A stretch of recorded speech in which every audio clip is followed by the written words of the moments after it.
9 o'clock. I'd like to call the meeting. Whoops. Let's turn us on first. It's 9 o'clock. I'd like to call the meeting to order.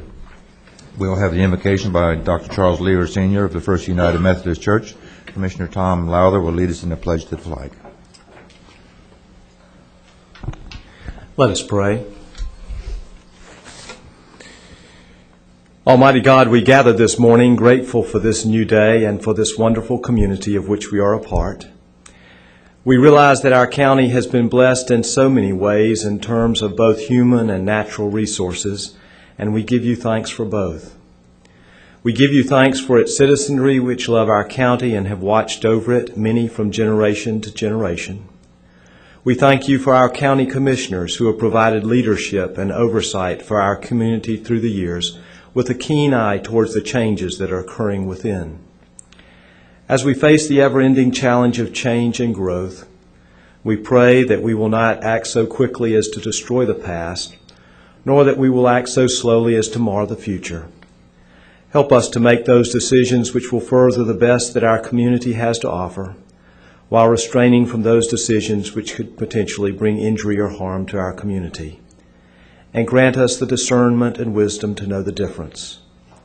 We recognize that those who have gone before us have left us with a great heritage, and we pray that we will not only build upon the foundations that they have laid, but that we will move our community forward in the manner that will not only serve us, but the generations that follow. May we work together for the common good, realizing that our strength is found in our common commitment to this county, and that we are only so strong as our weakest link. For this day, for this opportunity to work together for the common good, we give you thanks. Amen. Amen. Thank you, Dr. Lever. Please join me in the pledge. I pledge allegiance to the flag of the United States of America and to the republic for which it stands, one nation under God, indivisible, with liberty and justice for all. I can't get it. Public explanation. I could if I would. We'll excuse Commissioner Lowther for not having a jacket on because he fell off the swing in his backyard and then he hurt his arm. Is that right? You're playing? No, that all was from Henry writing in the paper last week that I was having surgery, so I figured I had to go out and get it done. And Commissioner Davis is in sympathy with Commissioner Lowther. So I appreciate that, Wesley. I'm not wearing my coat, but I'm keeping my hair. You could have taken your tie off. All right, item 4 is additions and let me get rid of that frog. Additions and deletions to the agenda. All we have are several backup additions. Additional backup on item 9B2, additional backup on item 11I3, and additional backup on 13A1. So move. If a motion is second to approve the agenda as amended, all in favor say aye. Aye. Any opposed? Motion carries. I'd like to welcome the students who are here as part of their government classes, I think. Indian River Charter School, is that right? Sure. And Vero Beach High School. Glad to have you. Somebody want to come up and tell us why you're here? Get out of class. No? Get out of class. It's the only way you're going to be able to prove to your teacher you were here. And they're going over to register to vote when they live here. All right. Excellent. You can maybe explain your class you're into. Good morning. Your name? I'm Jose Otero. We're here for Mr. Moody's American Government class. We're learning about the government and how it works, and what better way than come to a county commission meeting and see how everything runs. Very good. All right. Very glad to be here. Anyone? Do you want to introduce the rest of your entourage? Yeah, we got Frandy Have them stand up. They can. and Rod, and then Eric, and then we got Brad Oh, good. and Got a good another group. Eric. Thank you. All right. Nice to have you gentlemen with us today. Thank you. Thanks for coming in. Young Hope lady. you get an A. Would you like to introduce yourself? Would you like to introduce yourself?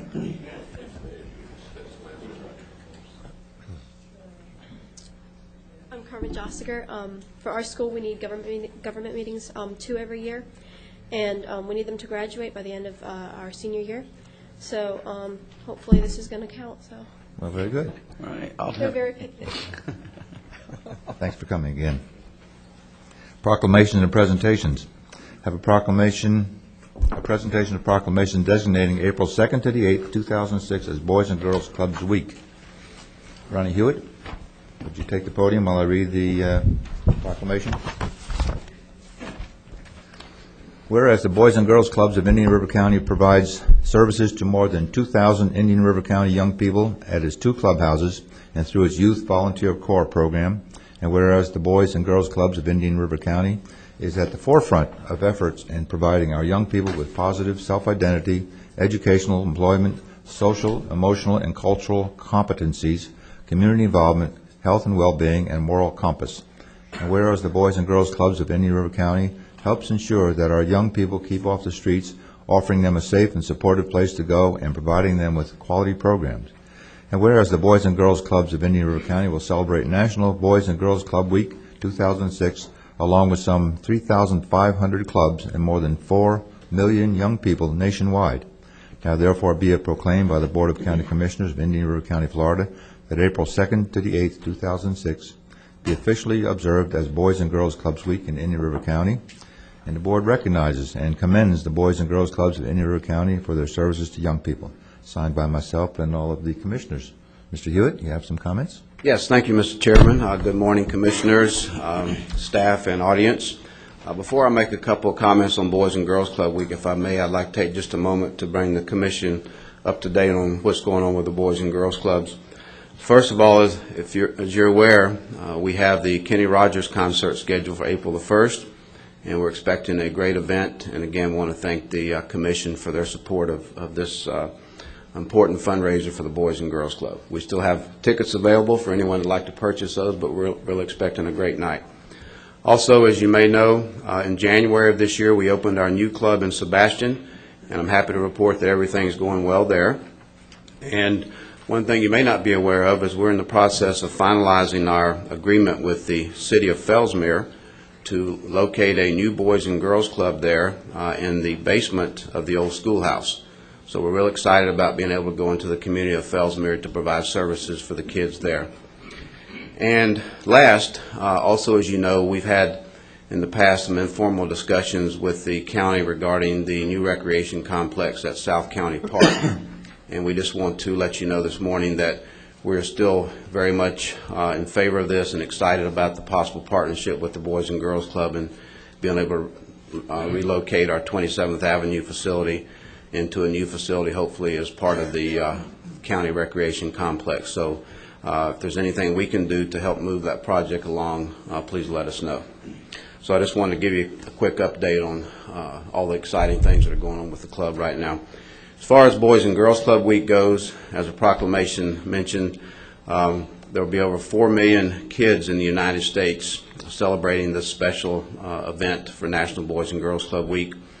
And during those weeks, we will have a lot of different special activities going on in each of our clubs every day, and we would like to invite everyone to come by one of our locations, either on 27th Avenue in South County or our Teen Center on 18th Avenue in Vero, and again our club in Sebastian. So it's going to be a great week, a lot of special things going on with the kids and the families, and we would encourage everybody to come by and see what goes on at the Boys and Girls Club. So again, thank you for all your support.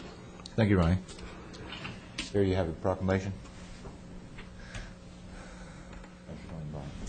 Good job.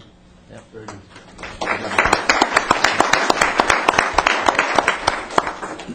Item 7 is the consent agenda. Do I have a motion? Move A through N. Second. We have a motion to approve items A through N on the consent agenda. All in favor say aye. Aye. Aye. Any opposed? Motion carried unanimously. Item 8 is Roy Raymond, Indian River County Sheriff, U.S. Department of Justice, Bureau of Justice Assistance Bulletproof Vest Partnership Program. Move approval. Second. Been moved and seconded. Have any comments? No? Good. I mean, It's a good thing. it's a good thing, saving us money. All in favor say aye. Aye. Aye. Any opposed? Motion carries. Thanks for coming. Public hearing. Lockwood Lane Development Group, LLC's request to rezone approximately 291.11 acres of property from PD, Planned Development Residential, the Colony Golf Course Community, to PD, Planned Development Residential, Turtle Creek Preserve, and to obtain conceptual and preliminary PD plan approval for Turtle Creek Preserve. Mr. Bowling. Good morning. I'm Stan Bowling, County Planning Director. This proposal that's before you is actually a rezoning. It's a planned development rezoning. And the property is located in the South County, south of Oslo Road in the South County Initiative area. And a couple things that I would like to point out. On this map that shows the South County Initiative, Oslo Road is up here at the top of the page. 43rd Avenue is here to the west. To the east is 27th Avenue Southwest. We're getting a little too hot here on the mic. No. You guys okay? Okay. No, it's, the picture is a little bit dark. Okay. Can you lighten it up some?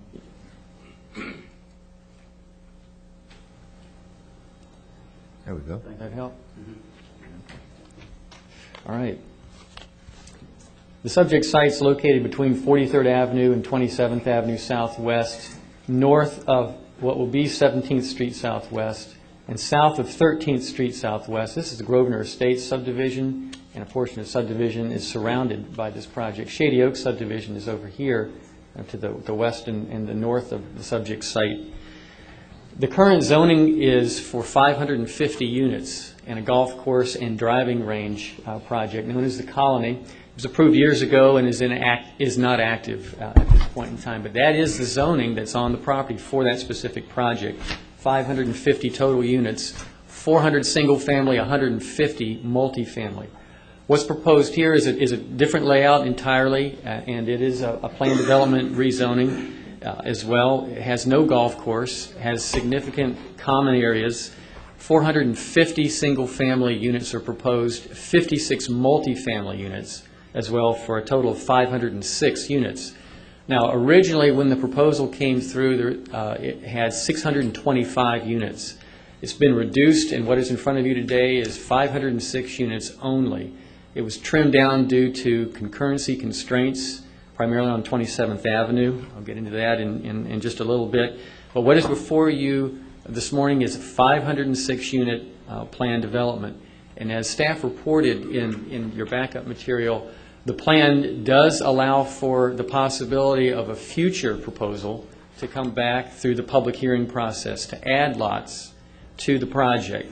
But all of our analysis for green space and open space is a worst-case scenario, as if there were to be a future approval with lots, so that you can know that only 506 units are on the table today. That's all that's being proposed.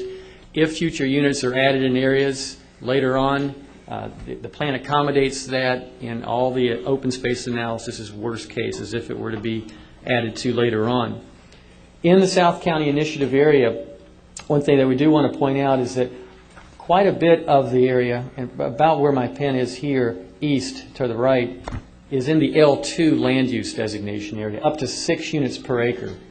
And then to the west of that, up to the urban service area boundary line, is 3 units per acre. So 3/4 of this site has a land use designation for 6 units per acre. The western portion is for 3 units per acre. The South County Initiative as a whole is less than half of what the comp plan density maximum allows for. Same on this project. Actually, if you were to blend the land use designations on this site, it would allow over 5 units per acre, and just under 2 is what's proposed with this rezoning request. The South County Initiative includes quite a few projects in extending the county grid through this South County area, 21st Street Southwest, 17th Street Southwest.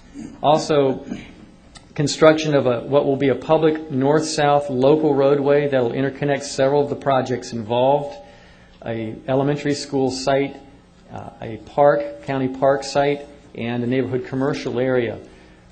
The projects interconnect to the public road systems, driveways line up, pedestrian access is allowed from existing neighborhoods through these different projects.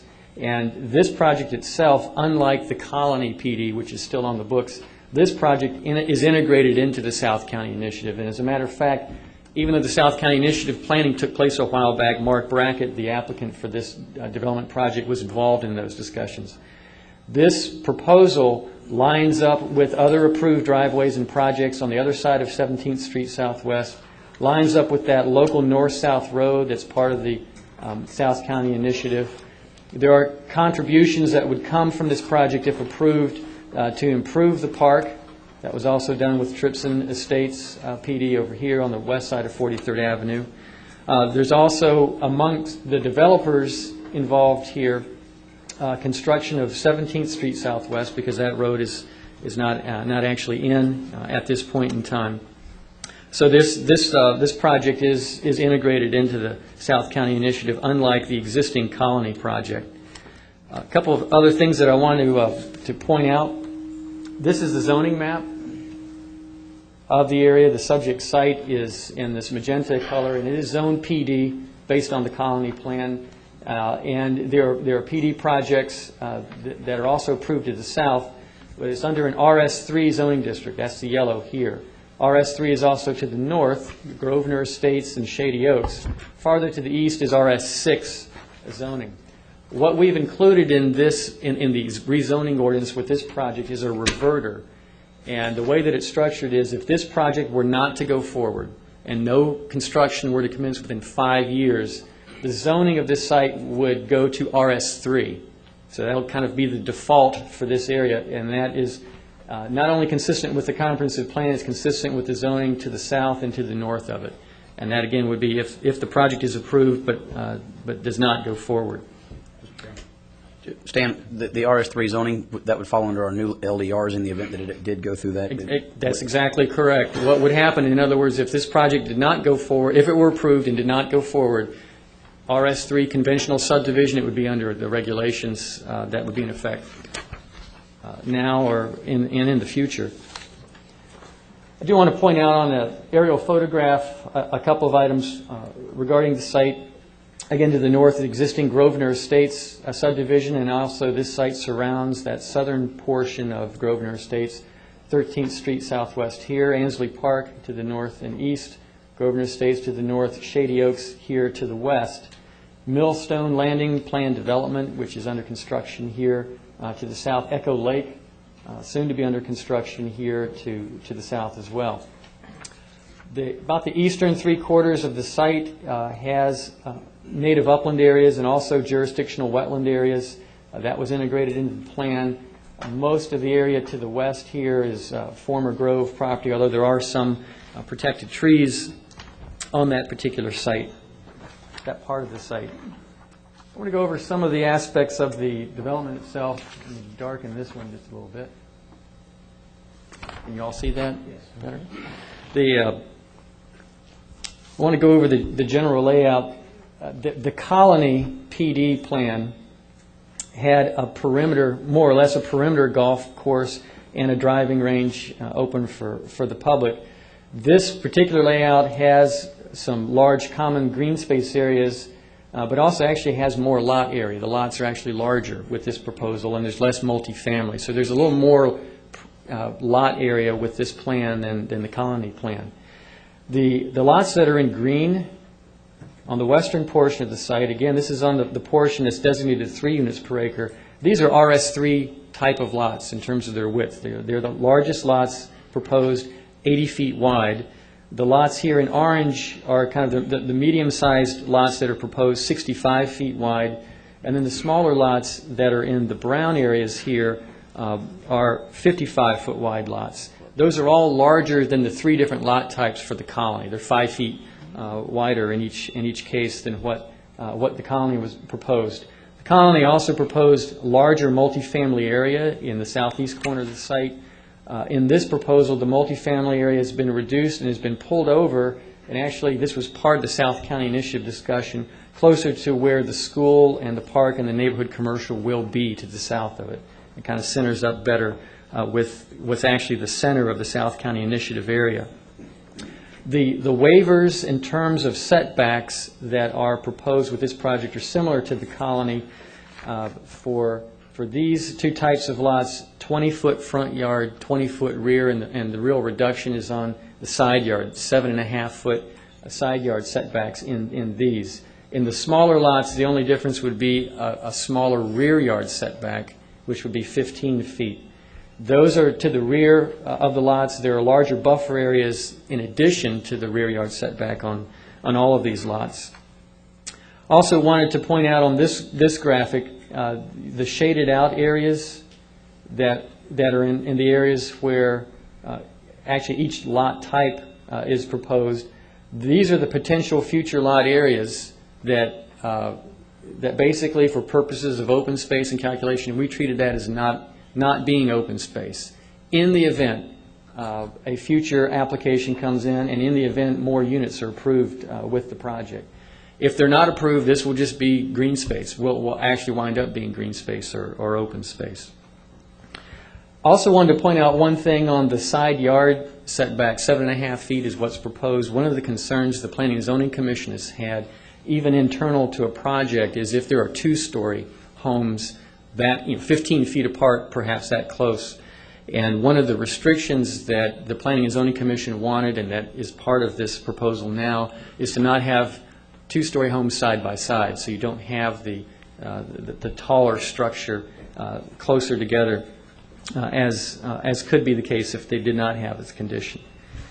Also wanted to point out a couple of other things that are important. There is an error on the chart that you all have in your backup which gives the waivers, and we apologize for that, but I wanted to point it out for the record. The chart says that the maximum building coverage, and this is on page 5 of your agenda item, where it has the comparison table, what it looks like. The maximum building coverage on individual lots, it shows that 30% is what's proposed. Actually, what's proposed is 50%, so they can have larger houses on these sites. Again, the open space calculations that are in your backup are based on 50%. That was an error in staff's chart, not in what the applicant proposed, and that is part of the proposal. In terms of the overall open space of the site, what we have in your staff report is a little over 55% open space. That includes the preserve areas, the upland areas, which are shown in green, as well as the preserved wetland areas, which are also shown here. You can see some of the outlines of the jurisdictional wetland areas, and also common spaces that are in the project, buffer areas. If you were to add in the open space on individual lots, it would be over 60% open space with this proposed plan. The Planning and Zoning Commission looked at this proposal and voted 6-1 to recommend approval with conditions that are in the report and in the recommendation. The one commissioner that was in opposition was not opposed to the project. I think that'd be fair to say. I think his concern was that the requirement with the project that 13th Street Southwest be improved, there were some legal concerns that Attorney Collins had brought up, and that was really that commissioner's concerns, that be addressed. I will go over some changes to the recommendation that I passed out to you all before the meeting, and that concern is addressed with one of the extra conditions, and I'll go over that in a moment. But the Planning and Zoning Commission did vote for approval of the project. In comparing this project proposal with the colony, there's actually more wetlands that will be preserved with this project, a little bit less acreage for uplands, probably a little more contiguous area actually for the uplands. Overall, a little bit more acreage preserved for environmentally sensitive areas. There is a pedestrian system that's proposed with this project, sidewalks along both sides of all the streets and roads within, sidewalks to the surrounding roadways. There's a pedestrian emergency access here to 27th Avenue. There's a wide pedestrian access by the multifamily area down to 17th Street Southwest, as well as in the entrances, and also a pedestrian access that's proposed to the north here to 13th Street Southwest. Staff thought that it was important for Grosvenor Estates people to get through this project to the park, to the schools, the neighborhood commercial. And in our initial reviews, staff had recommended that the north-south road be open to the public and not be gated, so that traffic could flow both ways from Grosvenor and also up to 13th Street Southwest from the project. I think the applicant had some concerns about that. And the applicants met with, I think, neighbors from Grosvenor Estates and Shady Oaks, and he can express this for himself, but I think the concerns about connections to 13th Street Southwest were not just the applicants, and that came out at the Planning and Zoning Commission meeting. The One of the changes that's made actually to this plan, and I'll show you a detail of it in just a moment, is that this connection now is not being proposed, and that's based on a Planning and Zoning Commission recommendation after hearing from residents. And that is for this to be more or less a pedestrian connection. It's moved over a little bit. Still an emergency access connection off of this northwest cul-de-sac, but no vehicular connection to 13th Street Southwest, but allowing pedestrians to come through this project down to the park and to the school area. And again, I'll show you a little more detail of those changes. There are buffers that are proposed with this project, in addition to a lot of the common open space areas. A 50-foot buffer with type B as in boy buffer with a 6-foot opaque feature. All the opaque features would be using vegetation and berms. No walls are proposed. A 30-foot wide buffer type B 6-foot opaque feature along 17th Street Southwest. 75-foot wide buffer against the 43rd Avenue Canal here on the west side. 50-foot wide buffer here along 13th Street Southwest, and then a 49 to 50-foot buffer, and then a few changes actually with the roadway alignment, and I'll go over that as well in just a moment to give you an update on what the buffering situation is here on the western end of the project by Shady Oaks. I also wanted to point out, while I have this graphic up, some of the traffic conditions with this project. A traffic study has been approved, and Chris Moore, the traffic engineer, is here to answer any questions you may have on that. But it's for the project as proposed, 450 single-family units, 56 multifamily units. And essentially, the off-site requirements include the paving of 17th Street Southwest. There's actually an agreement between the South County Initiative developers to have that done, and that's underway, and that's actually a condition that's attached to several projects in this area. Off of 17th Street Southwest, there'll be 2 entrances to the project, this one lining up with that local north-south road through the initiative area, and also this one that will line up with Millstone's access, Millstone Landing's access to 17th Street Southwest. What's proposed on this entrance here, this eastern entrance, are turn lanes, a left turn and right turn into the entrance, and this western entrance, a left turn lane is required of the developer. Paving 27th Avenue as a 4-lane divided landscape median roadway from 13th Street Southwest up to 5th Street Southwest is also a requirement. There is a developer's agreement that the board has approved, as we referenced in our backup material. That may be coming back to you, or some proposed revisions to that may be coming back to you. But again, that is all handled through a developer's agreement that you all have authority over. There's also fair share contributions to intersections that are required further north on 27th Avenue, 8th Street and 4th Street. That's similar to some other projects.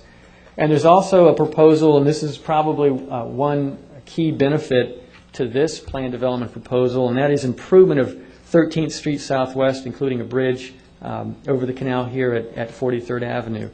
And essentially, what is happening with this project is land is going to be taken away from the northwest portion of this site to accommodate swinging the roadway and the canal further to the south.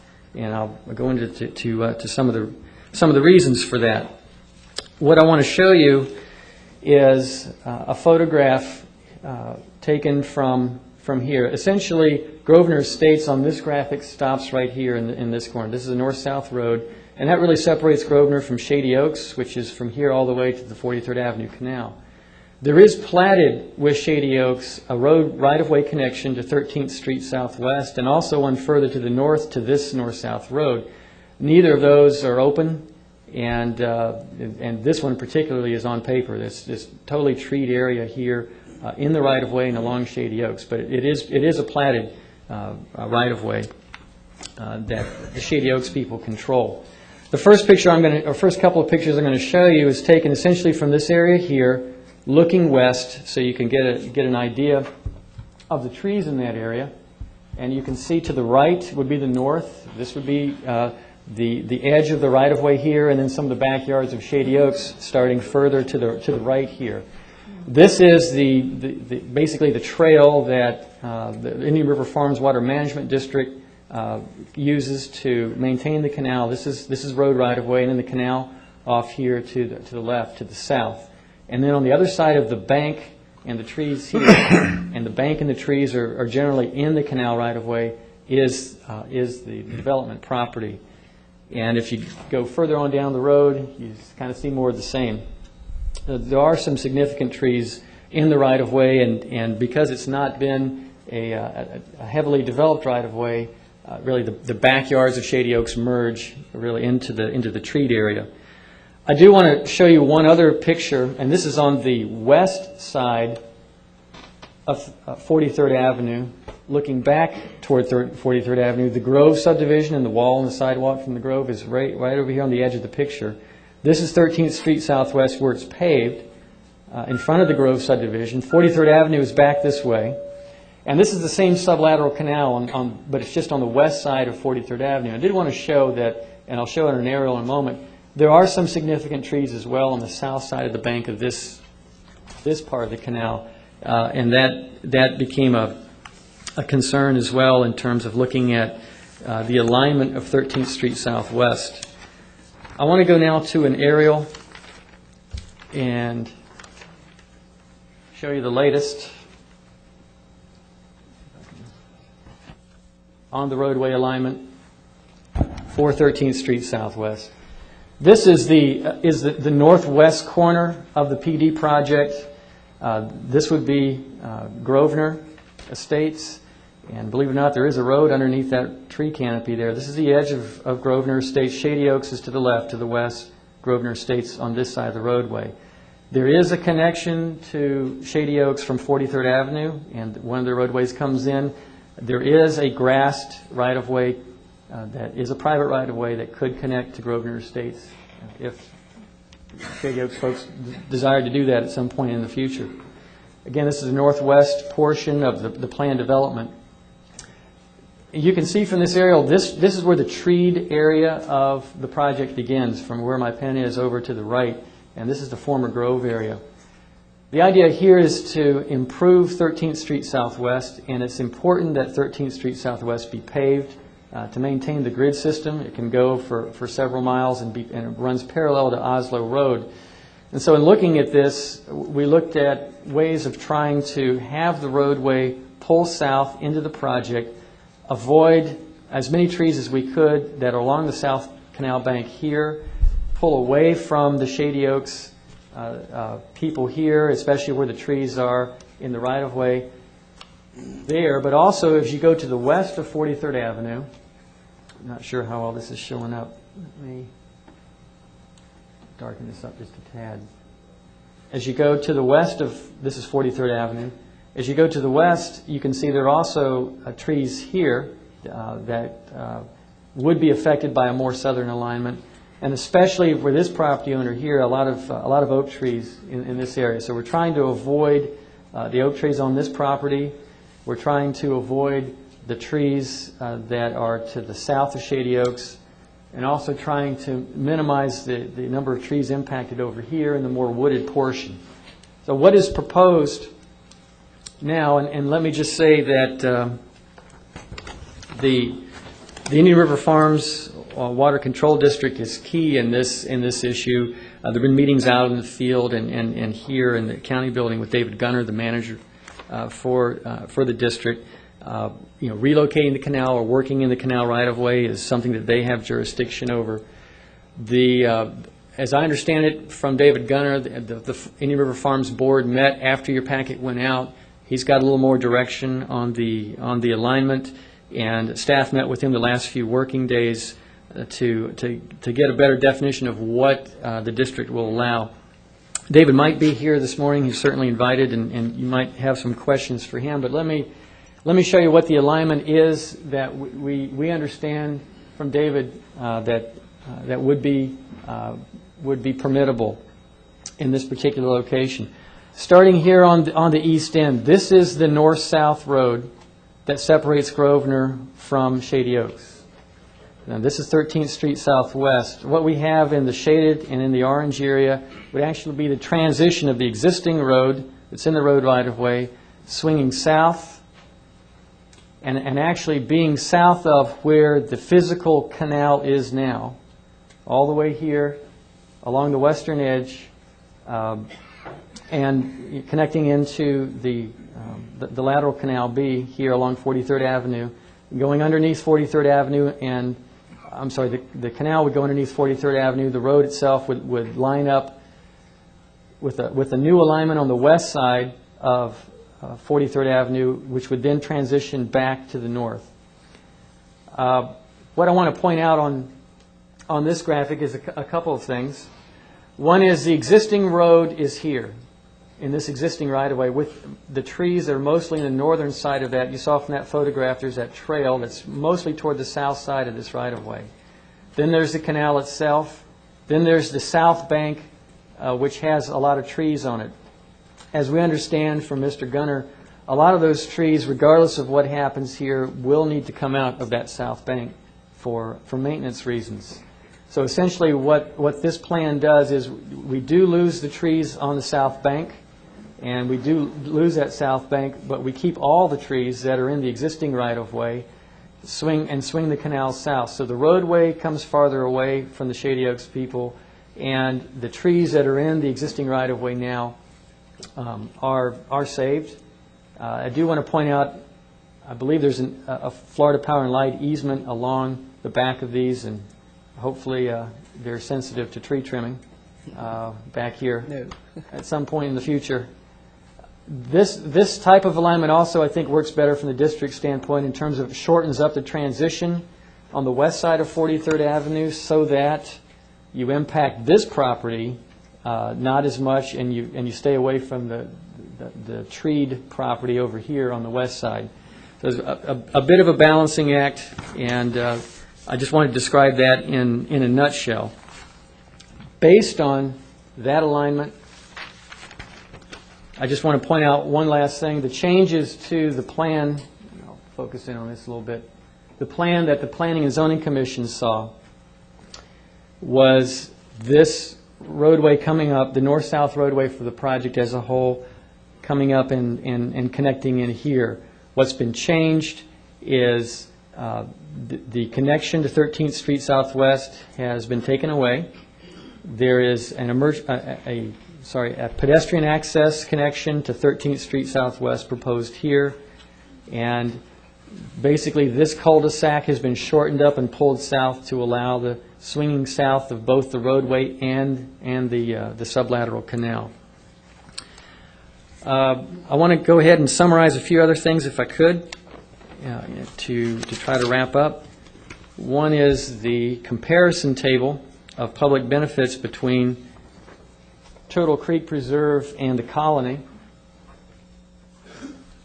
And I will continue to play with the iris back and forth here, brighten that up just a little bit. Comparing the existing PD rezoning and plan that's in place on the property, there's actually a little bit more total, if you total up uplands and wetland acreage, about 3.5 acres more with the Colony. That's close to a wash, but a little bit of an increase there. On 17th Street Southwest, under the Colony, the developer was contributing some of the cost of that. Under the Colony PD proposal, nothing would be from the county on that. It's on the ticket of the developers in the area, including the developer of this project. In fact, the Colony proposal did not connect to 17th Street Southwest, so there's some real changes there. 13th Street Southwest, the developer for the Colony, there was no design proposed, no connection proposed, had a fair share developers agreement requirement there. Under this proposal, the developer, the way we structured this is the developer would be on the hook basically for improving 13th Street Southwest to 43rd Avenue from its current paved end of its pavement. It's a little bit west of Ansley Park. Put in the bridge, swing it south, have a design that's less impactive on Shady Oaks. There's also, with this development, Turtle Creek, more right-of-ways dedicated without compensation for 17th Street Southwest, as well as 27th Avenue. Accommodating stormwater runoff. More of that's done actually with the Turtle Creek Preserve. They're also contributing to the South County Park, improvements to that park, contributing to the local road that's south of the project within the South County Initiative, providing public pedestrian access through the project. So, for instance, people from Grosvenor Estates or Shady Oaks to the north could walk to the park or to the school. They are providing a transit stop. And they're also doing something along 17th Street Southwest that the county is required of some other new roadways in residential areas, and that is actually maintain and irrigate down to the edge of pavement. So it looks like a well-maintained, even though it's a public road, it'll kind of have private maintenance, so to speak. On the recommendations and conditions that we've outlined for you in our report, we've had a couple of changes, and I just want to highlight those, and the applicant has seen these. One is on our first set of conditions prior to land development permit being issued. That's the permit that actually allows the horizontal subdivision improvements going in. There are a lot of conditions already with this in regard to contributions and dedications and so forth. We are requesting that you add to this one condition that right-of-way be dedicated for 13th Street Southwest. Because remember, with this modified design, there's going to be some new right-of-way off of this property up in the northwest corner. So that should be added in to this requirement.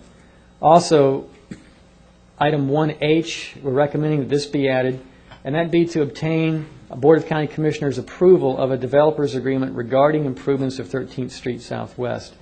The reason we feel there needs to be a developer's agreement, principally two reasons. One is to address some of the legal concerns that Will Collins had brought up in regard to having the developer do that improvement. There are things that can be addressed in a developer's agreement that give the county good footing to do that.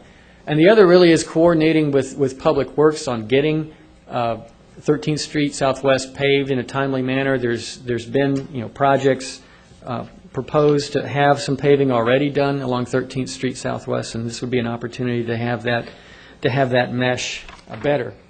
The other item is toward the end of the conditions that are already in your backup. Oh wait, there is one that I missed. Sorry. Condition number 2, and that is to the timing of the applicant obtaining a right-of-way permit for the design of 4-laning 27th Avenue. Tying this to approval of the first final plat. They may plat this, as you all have seen before, in sub-phases. Before the first plat is approved, we want to see that design for 27th Avenue improvement approved. If we just have a date like we have in there now, there's really no hook or no hammer to that. So we wanted to tie it, and the applicant actually suggested that we do that. We think that's a good idea. Condition number 6 that's in your backup, not having any COs issued before the 13th Street Southwest improvements are done. The applicant would like the ability to have model homes opened before that's done if it becomes a timing issue. Staff has no objection to that. There won't be residents moving in before the 13th Street Southwest is proposed. It's not unusual to have some models open before a subdivision is completely finished, as long as there's access to it. And we would check on those things. So staff has no objection to adding that clarification. I know that's a lot of information, but I felt we need to kind of summarize a lot of the conditions. Quite a bit of planning work has been done on this project for some time. Staff is recommending approval with the amended conditions that I've passed out. I'd be glad to try to answer any questions you have, and other staff may be able to help too. You didn't get into the right-of-way acquisition west of 43rd. Right. I'll let the applicant speak to that. He's been working with the property owner, who I think is here. I think I saw him earlier this morning, and Jim Davis, about actually acquiring that property, the applicant, and then transferring it to the county. And I'd be glad to let the applicant speak to that issue. Okay. Tom, do you have a question? Stan, I have a couple of questions, and I think, first of all, getting to the recommendation, I know you mentioned we had some issues with two-story houses. I don't see that in the updated recommendations that you passed out to us. I know they're there. Yeah, number 7. I got it. So we didn't Better change that. glasses. So that would- Okay, getting back to the site plan that you had up there originally, and I know being involved in this project for a long time, and I know the north-south road that has been taken away, and they wanted just a pedestrian-only entrance. Would that road have gone all the way past 17th Street Southwest and on up, or on further south, if it would have been You get the a bigger public map. road? Right there. This might help a little bit. As originally proposed, the north-south road would have lined up with, I believe, 37th Avenue Correct. here, which continues on into Grosvenor, but does not go all the way up to Oslo. Right. Like 34th and 33rd do now, further to the east. And so the idea there would be that it would not be lining up to be a cut-through all the way to Oslo, but would at least allow public access. And staff's view was that as long as that's open as a north-south road, then it gives benefits to the future residents of this project and to Grosvenor and Shady Oaks folks, if they ever connect into this area, to be able to get back and forth to the school, to the neighborhood commercial, and to the park without getting on the major roadways. If that's not open to the public, then staff's recommendation is that there's at least pedestrian access so people can walk. How far south did that go? Well, this road here, the north-south road is a half mile. These are half-mile Right. roads here. So it's a half mile from Grosvenor down to 17th Street Southwest, and another half mile down to the end of that roadway. So where's the school on this? The South school is County? this yellow portion right here. It's on the east side of that north-south local roadway.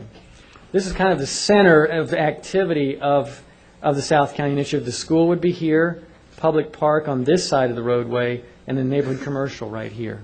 I think the only issue I have with that, and I'm going back to maybe in 2002 when the Woodbridge was built out next to the mall, that big subdivision. Woodfield, right. Woodfield, and it has no public access from 33rd to 26th, which to me I think was a mistake because we weren't into interconnectivity. And in seeing this, I know a lot of the issues that had come forward were residents from Grosvenor Estates saying, we don't want all this traffic coming from this development to go through Grosvenor.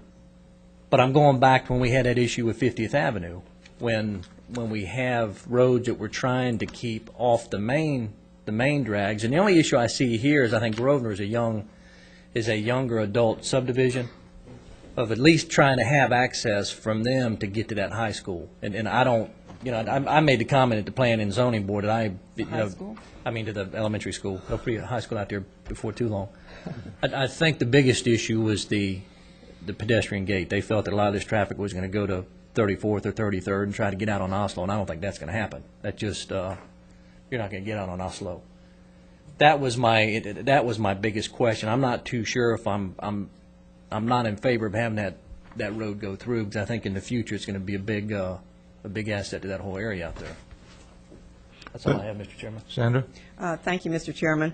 Want a clarification on the road the developer is going to do. Is he eligible for, or the developer eligible for reimbursements? Let's talk about which road.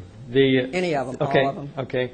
17th Street Southwest, my understanding is that there's no impact fee credit for that. That's done by the developers, or conditions for that road to be done with these different development projects, including the bridge here. It would be the same with 13th Street Southwest. Improvements to 27th Avenue Southwest, I think there's some opportunity for impact fee credits.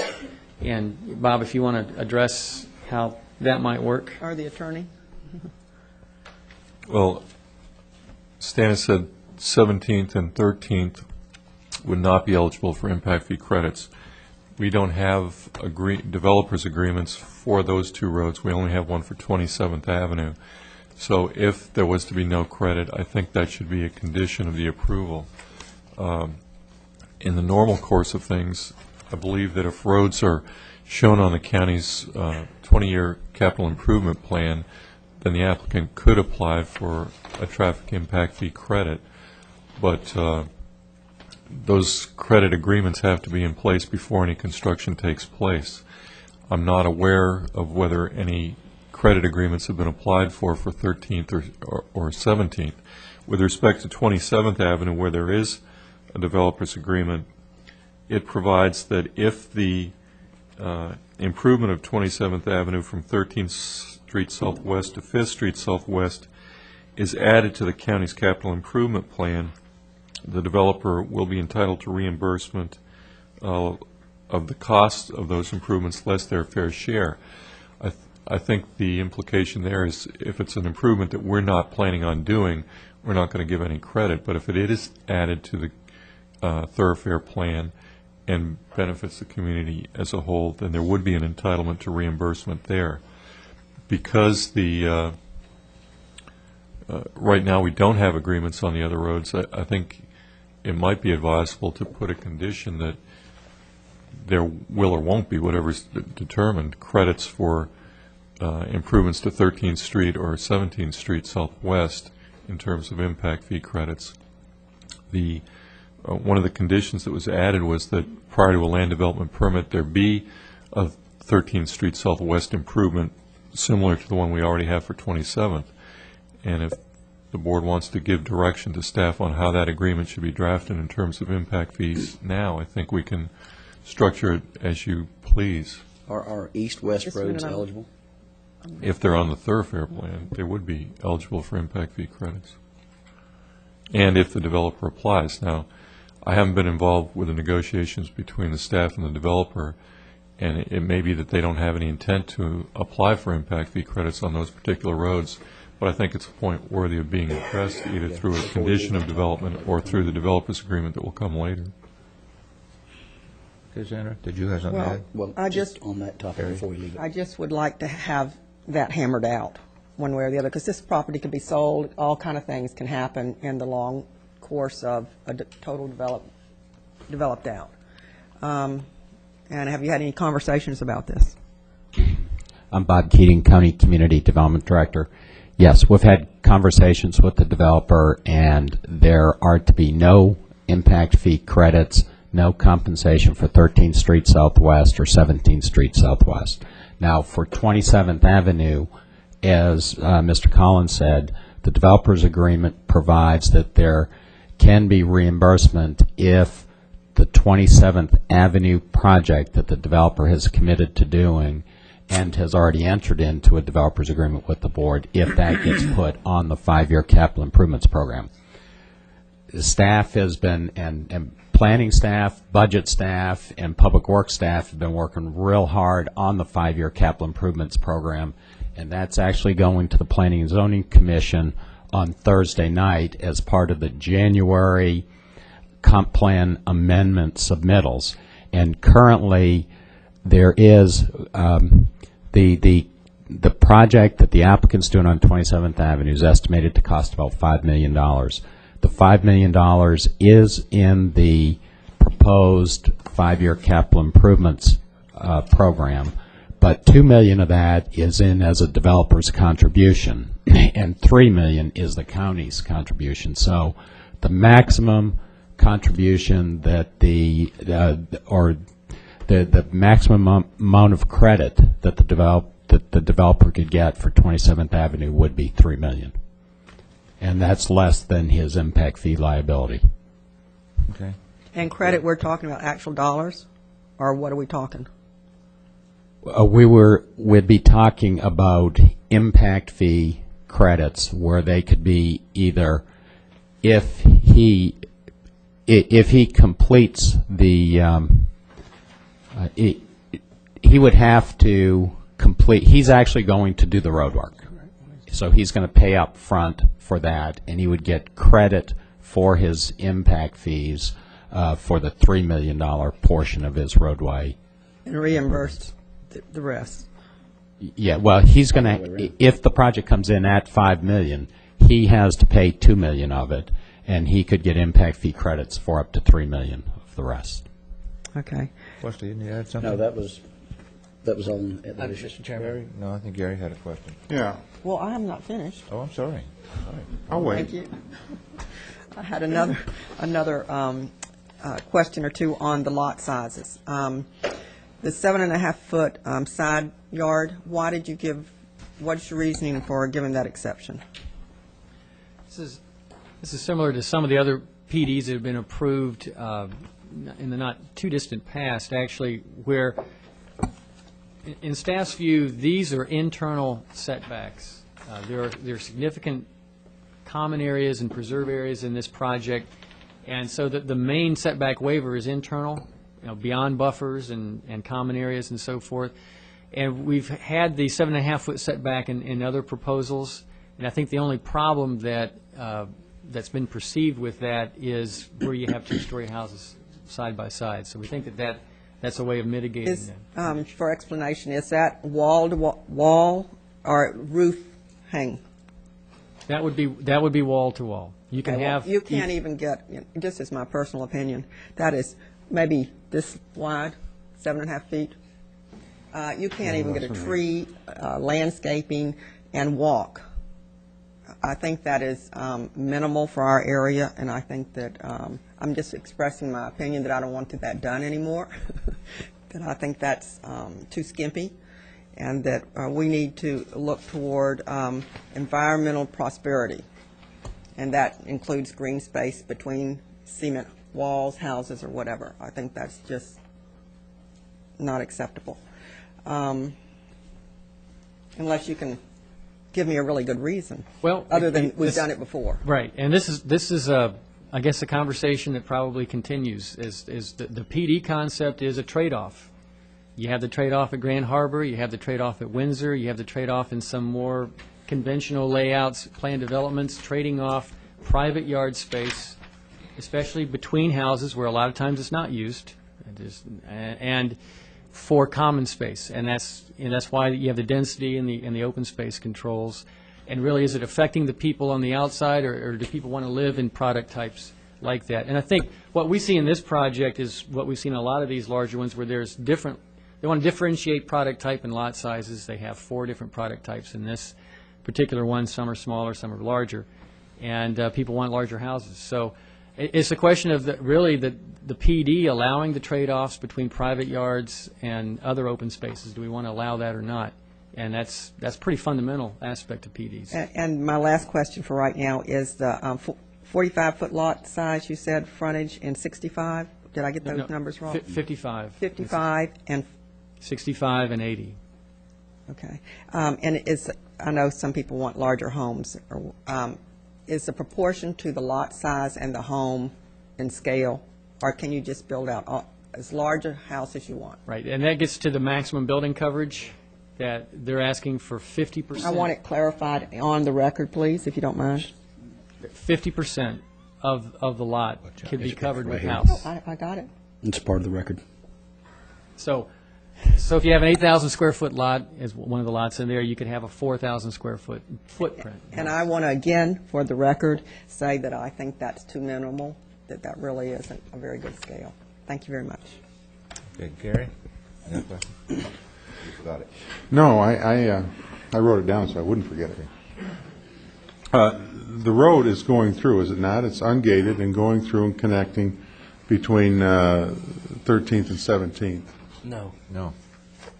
It doesn't wind all the way around and come back out? And then you've got a walking path where it curves going over to the school? Is that, am I not looking at this properly? Right. Let me describe a couple of things. This drawing shows the plan that was before the Planning and Zoning Commission in context with the South County Initiative. And this entrance does line up with the north-south road that goes through the school and the park and the neighborhood commercial. It lines up with it, and it comes through. In this proposal, it connected to 17th Street Southwest, but could be gated. 13th. That was what was proposed before the Planning and Zoning Commission. What was not to be gated was pedestrian access. So what was proposed in front of the Planning and Zoning Commission was to line up here and to line up with 37th Avenue here. Based on input from the neighbors objecting to, essentially, or some neighbors objecting to connections to 13th Street Southwest, I think fear of cut-through traffic, as Commissioner Lowther said, was some of the concerns that were expressed. The Planning and Zoning Commission recommended this not be connected to 13th Street Southwest, except for pedestrian and emergency access, which they're doing over here. So this design has actually been changed. There's still a pedestrian connection that's over, a little bit further to the west and there's no connection proposed at this point in time with the plan that you all are considering. You all can make conditions, certainly, for it is a planned development. So the only interaction between the north through this project to the south and vice versa would be pedestrian access through the project. And what's your professional opinion as a planner of not having connectivity with vehicle traffic going through these neighborhoods? And are we going right back to where we've come from? And that's closing everything off and dumping everything on the main thoroughfares. You're going to have backup at intersections, and you know. Yeah, a couple things on that issue. What we found. Well, just look at Grosvenor Estates. Grosvenor and Shady Oaks are good examples, actually, of two different approaches. Shady Oaks, there's a grid pattern they all go through, and you don't have just one street going through necessarily. You've got a grid pattern, and when you have the same thing in the Highlands, further over here to the east, when you have a lot of roads that are interconnected and going through, you don't tend to funnel traffic to one connector road. And that's one of the problems that you can run into when you have just one road that interconnects. You can have some of that funneling effect. But I would agree with your other comments, and that was staff's recommendation, was to have, continue this north-south road through the project. To us, the vehicular connection makes the most sense if it's open for traffic to go both ways. It benefits the project residents in the future and the people to the north coming through without getting back onto the main roads, without having to go to 13th Street Southwest, 27th and 43rd, make left-hand turns, and so forth. So staff does favor an interconnection. Again, it's a question of design, and this is a plan development, and there's flexibility on that. The Planning and Zoning Commission felt the connection should be taken away. The problem I have is the same thing that Tom just brought up with Woodbridge, Woodfield, whatever it is. Field. I know when that came up several years ago and they started working on that concept, the neighborhood out there, which I was not a part of at the time, we're in here, we don't want them connecting and emptying their traffic onto 33rd Street. Right. Well, they should have been in there saying, we want connectivity so we can go through their neighborhood. We run into that off 43rd Avenue recently, where a new subdivision going in, the commission voted, not unanimously, but to allow them not to take a stub that was there and go in. We're growing, like it or not, and we've got to have connectivity, or we are going to end up with 8-lane highways every place we go in 30 years, just like Miami and Lauderdale. And, we need to be able to move through neighborhoods. If you go out Route 60, the traffic gets much worse after you pass 43rd Avenue because there's no connectivity beyond 43rd Avenue. In the city of Vero Beach, people do move through neighborhoods. It's not heavy traffic. But I want to see the connectivity. I think, too, Commissioner Wheeler, if I can touch on that, and Stan, you might be able to help me. That was one of the big issues at P&Z that Mr. Collins brought forward, that by taking off that open access as a public road, then the developer is not liable to build the road, correct? Well, or has that changed? No, it certainly makes it more legally suspect. The U.S. Supreme Court in Dolan versus City of Tigard said any exaction you make on a developer has to be roughly proportional in nature and extent to the impact of the development. Now, with closing off the road, there'll be no trips coming out of this development, yet we're asking them to pave the entire road. That runs into a problem. We're trying to deal with it through the fact that this is a planned development. It's discretionary. I talked to Mr. Brackett after the Planning Commission meeting. He's willing to enter into an agreement that stipulates that he may have the legal right to challenge that condition, but he waives it. It would be a recordable instrument and be binding on any successor. But there is an issue there, and if there's a connection, the issue goes away because his neighborhood can use the road that he's building. I think, too, Gary, I agree with you. Living in Grosvenor Estates for 21 years, I can tell you, I would be more, I would probably travel more through their neighborhood than living in this neighborhood. That's right. Trying to get to Oslo Road. So I think, from my opinion, it's going to be more of having that connection. If you move ahead 10 years, if there's going to be an elementary school there, first you've got elementary children whose parents like to take them to school instead of just have them walk. Even if they walk, if it's a rainy day, they're going to hop in their car. Tremendous amount of residential development going in out there. And I just like to see a large neighborhood instead of 20 small neighborhoods that don't connect. And every time somebody wants to go someplace, they've got to go out to a main road and funnel back in. And everything goes into a funnel instead of dispersing traffic. And you're going to see a lot of people that are going to be taking their kids to that school and going out to 43rd or over to 27th and then down to 17th, rather than if they were there, they could come down 13th and go through the neighborhood to get to the school without ever going out on 43rd or 27th, which are very heavily traveled roads. And that's one of my pet peeves. I want connectivity. Thank you. Wesley, you have comments?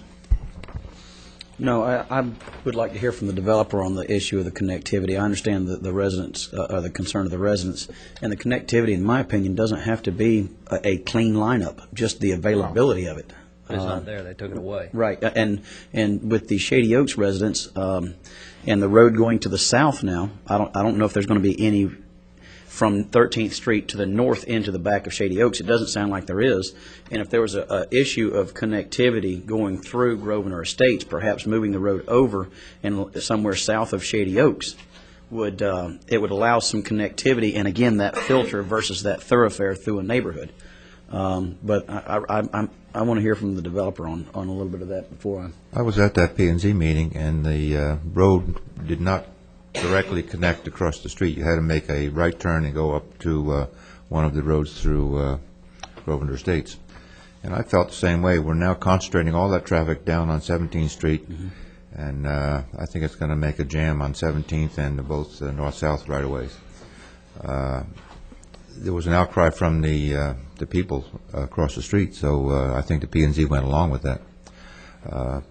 Big concern I had was moving the road, because I thought, well, we have a right-of-way there. But then I went and looked at those trees, and they are magnificent trees. And Mr. Brackett offered to use the southern right-of-way, so I'm along with that. But I agree. I think we need to have connectivity on the north side as well as on the south side. We haven't opened the public hearing yet. Well, they were asking questions, though. You have answers, Mark, I'm sorry. You have answers to some of the questions that we're asking? Well, I heard Commissioner Davis ask to speak to the developer. Okay. I can wait if I need No, to. no, be fine. We'll open to the other public later. Mark Brackett, 1915 34th Avenue. Represent the developer. I think I heard a few times from staff that everything's a trade-off and it's negotiation. And it's been 5+ years, I think, since the colony was approved. And for many of those years, I was hoping that staff would forget about it. They kept bringing it up because every time we submitted an amendment to our project, it was compared back to the colony. We've got a project that's been approved. Commission voted on it, so anything that gets approved in place of that needs to be at least as good or better. So that was the goal. I didn't agree with the bar, and we argued a lot, but the bar was there, and we attempted to meet those standards, and I think we did. I think as Stan went through the list, we exceed the colony in almost every area: recreation space, open space, green space, larger lots, larger buffer areas, more conservation area, more wetland preserve, larger buffer around the wetlands, less multifamily units, more off-site improvements, considerably more dollars out of our pocket for off-site improvements, integration into the South County Initiative. The South County Initiative wasn't in place when the colony was a project, so we've got integration. The colony developers were able to negotiate access onto 27th and 43rd Avenue, which has been a no-no in this county for years. You don't access on the main roads, you access on side roads. In doing Turtle Creek, we pulled those access points out. We gave a lot back. We improved what has been approved. And again, the colony is an approved project. We go in for an LDP and we can build it. So we improved, but one of the things that we didn't do was to create that cut-through road. And there were some marketing reasons. We also met with the public. We were encouraged, as we always are, by staff and by commissioners to meet with our neighbors, to ram projects down their throat, to get their input. And we did just that. We met with the neighbors from Grosvenor and Shady Oaks on a number of occasions, and consistently they asked us to remove the access from 13th Street Southwest. Now, we never had it designed as a through street. We had it as a controlled through street with gated access. We have since followed planning and zoning's recommendation and closed the vehicular access off and made it pedestrian access. But it's tough to go back at this point and say, well, cherry pick out the things that we negotiated on our behalf without giving back some that, we gave into, because that's, it kind of undermines the negotiation process. We don't have the benefit of asking for more when we're standing at the podium. We just end up going considerably backwards. And let me tell you, negotiating with staff for 2 years, and this has been a 2-year process, we ended up giving a lot. In fact, I think that road, the cut-through road, is the only item that we were able to say no on over 2 years. The only item that staff requested that we were able to say we really don't want to do that. We had discrepancies. Just let me have a question. You said the cut-through road, what are you talking about? The road, North Road? that Commissioner Wheeler and Commissioner Loud are referring to, the north-south road that winds through and accesses 13th Street Southwest and 17th Street And Southwest. you were in favor of a road there or opposed to a road? We originally designed a road in there, but it That's what was I a thought. controlled road. It had a gate at both ends. And Okay. yeah, and what I'm hearing is they want it to be a public road, not controlled, which again is against what Shady Oaks wants, against what Grosvenor wants, against what we want. And again, going back over 2 years, it was the only thing we were able to grab hold of and say, this really is part of the character of what we're trying to develop out there, and let us have this one item.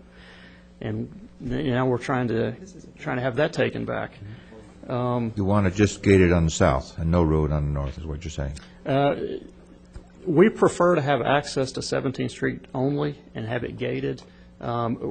We could have lived with access on 13th Street Southwest gated, but the neighbors were against that, and we felt it was appropriate to go along with the neighbors, as been the history of our county, is to take into consideration what some of the neighboring property owners, which is culminated in the total redesign of 13th Street Southwest to accommodate the neighbors, which I'm in favor of that, because that's what makes our county good. We work with our neighbors. And speaking of work, we were working with the neighbors last night by flashlight at 7:30, 8 o'clock at my house to make sure we all understood what the plan was on 13th Street Southwest, and everybody was in agreement with that. So this project, more than any, we've given in to staff, we've worked with the neighbors, we've done what's been asked, we've paid for off-site improvements, and this is the one item that we really feel, affects what we're trying to build out there. And part of development is creating an environment or creating a character of a neighborhood that you're trying to accomplish, and that's part of what we're trying to accomplish with that project. Mark, wasn't bracket, Gary? Yeah, Mark, I sat through some of these meetings when this South County initiative was being approached a few years ago, and a lot of meetings in here. And it seemed like the star of the whole concept was interconnectivity. I mean, that's where it was all, as I sat here, that's the impression I got. That's what was all about the South County initiative, was interconnectivity.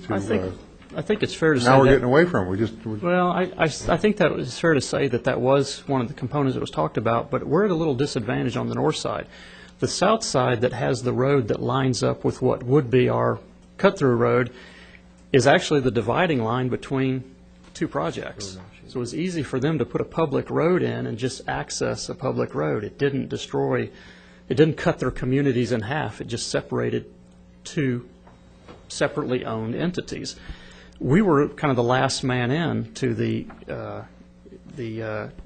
South County initiative, so we were told the alignment's set up. You have to align here. You have to align here. Oh, by the way, we're going to do a park. You have to write a check for the park. And we went along. Willing participants lined up, redesigned, did everything to be as part of the South County initiative if we could. Again, trying to hold on to that one item.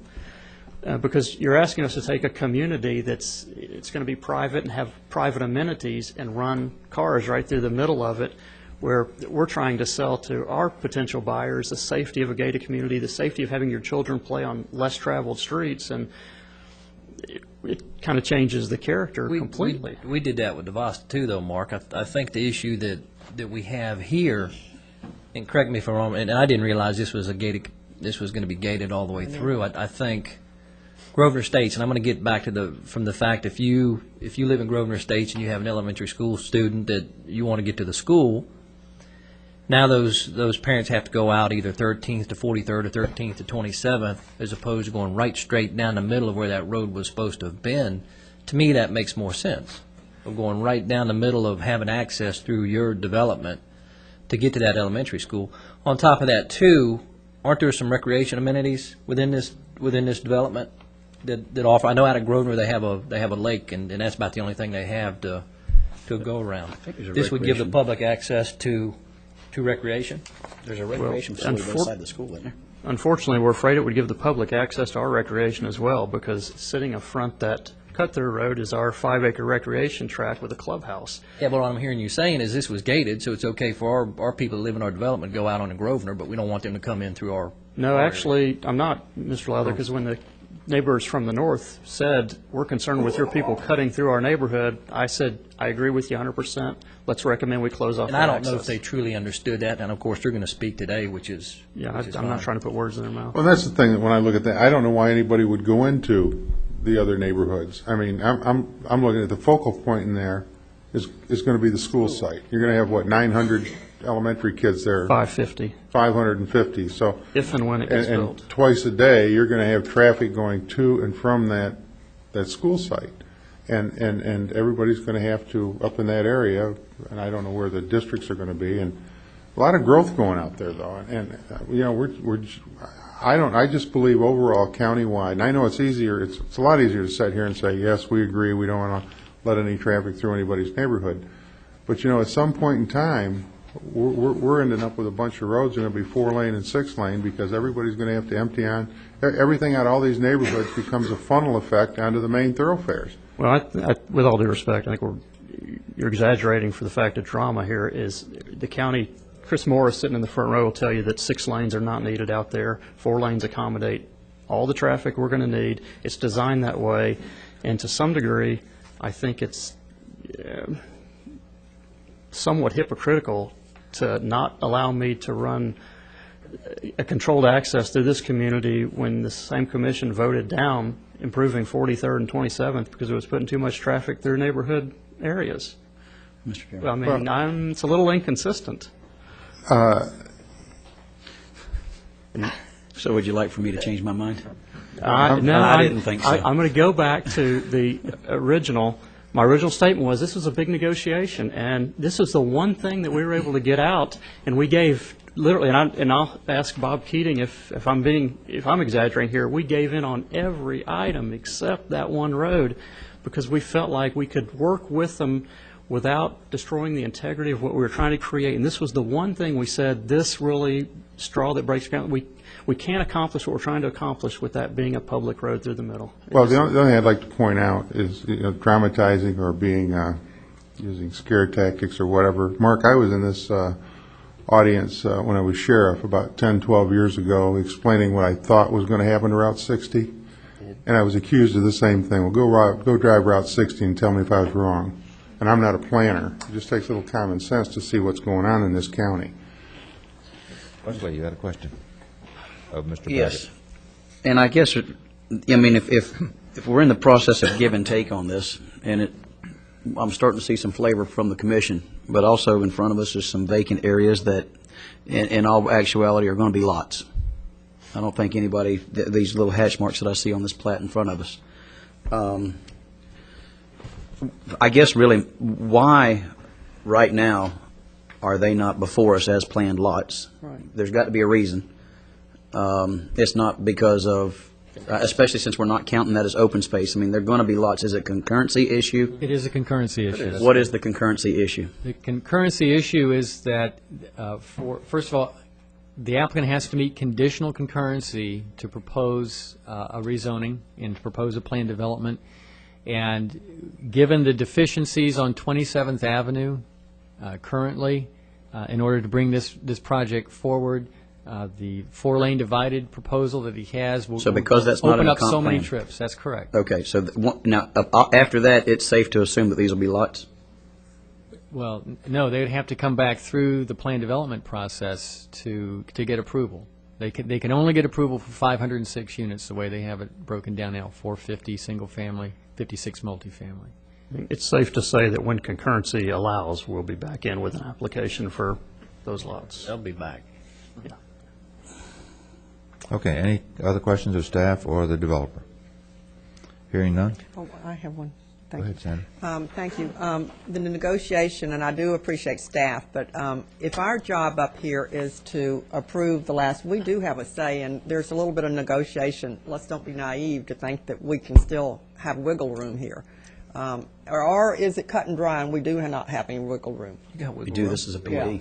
Absolutely. You got one No, wiggle room. I recognize all the wiggle room up on the dais. I recognize that, and P&D is a subjective vote. I recognize that. Okay, But we've tried to take the position that instead of being very difficult to deal with at staff and doing all the negotiation here at the podium, on the fly is not a good plan. You know, we try to work with the planners to accommodate what they're looking for. Let me can I jump back 1 second, Gary? I'm sorry, I didn't mean to interrupt you.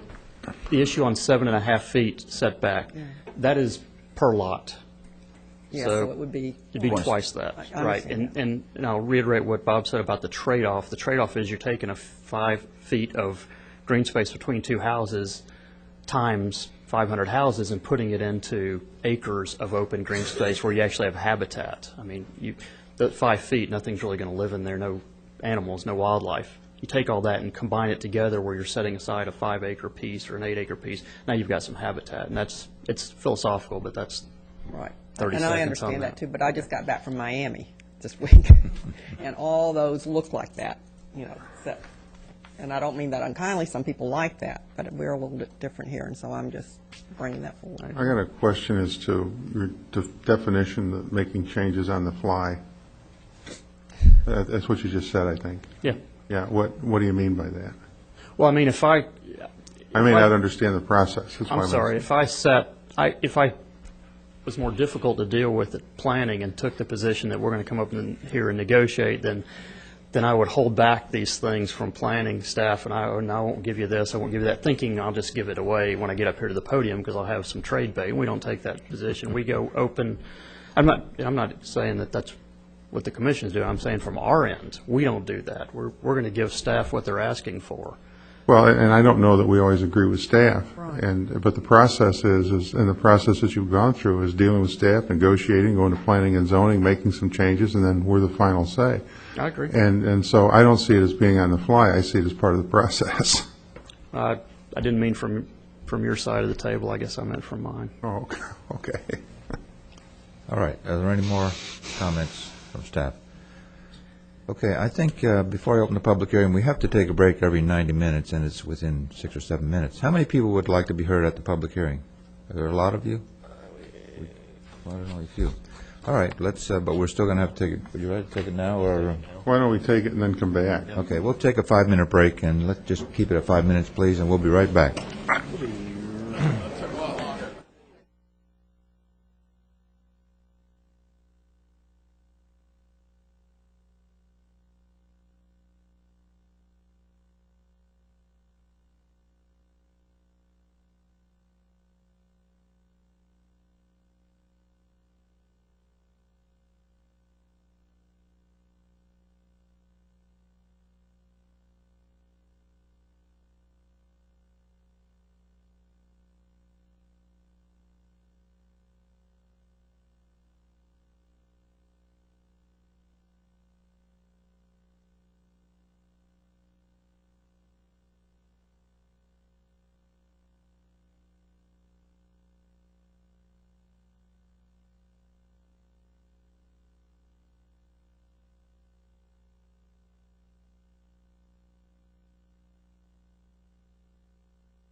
You're on.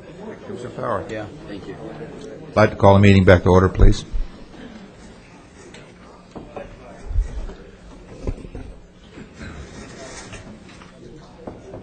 All right, we're still in a public hearing, and now's the time for the public to speak.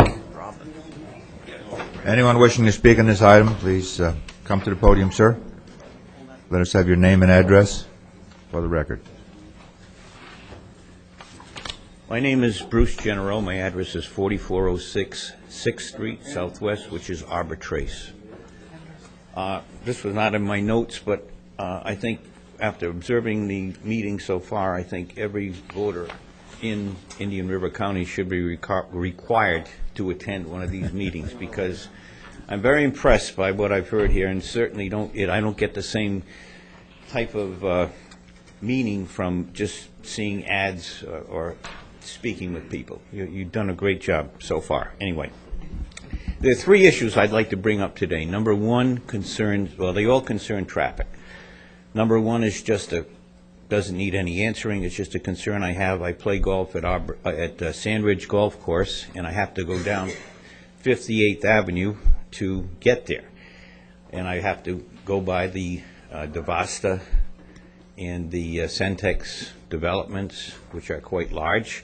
And I see they are making provisions now in front of the developments to have more lanes of traffic to make the access to the developments easier. However, my concern is the area of 58th Street from 58th Avenue, from 26th Street down to 42nd Street and down to those developments.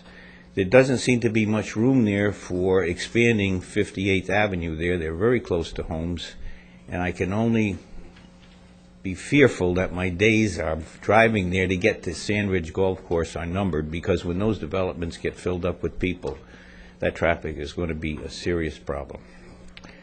The next thing is, I've had a lot of different opinions from my neighbors as to what is going to happen to 43rd Avenue near Arbor Trace. Could someone please tell me what is the current situation in terms of the expansion, just briefly? People think it's going to be 3 lanes, 5 lanes, whatever. I can tell you that that's going to come up Thursday night at the Planning and Zoning Commission, and the proposal being put forward is that it will be a 4-lane divided roadway with a landscaped center median. With a total swath of? With a total right-of-way width of 80 feet. Except for the intersections? Yes. With 11-foot lanes? Yes, 11-foot lanes. Okay, well, that takes care of that problem. Thank you. This really doesn't take care of the problem. It causes a problem. I live right near the berm, right adjacent to 43rd Avenue is my house, and there is a serious problem, and we won't get into the traffic problem in terms of the automobiles. The problem now is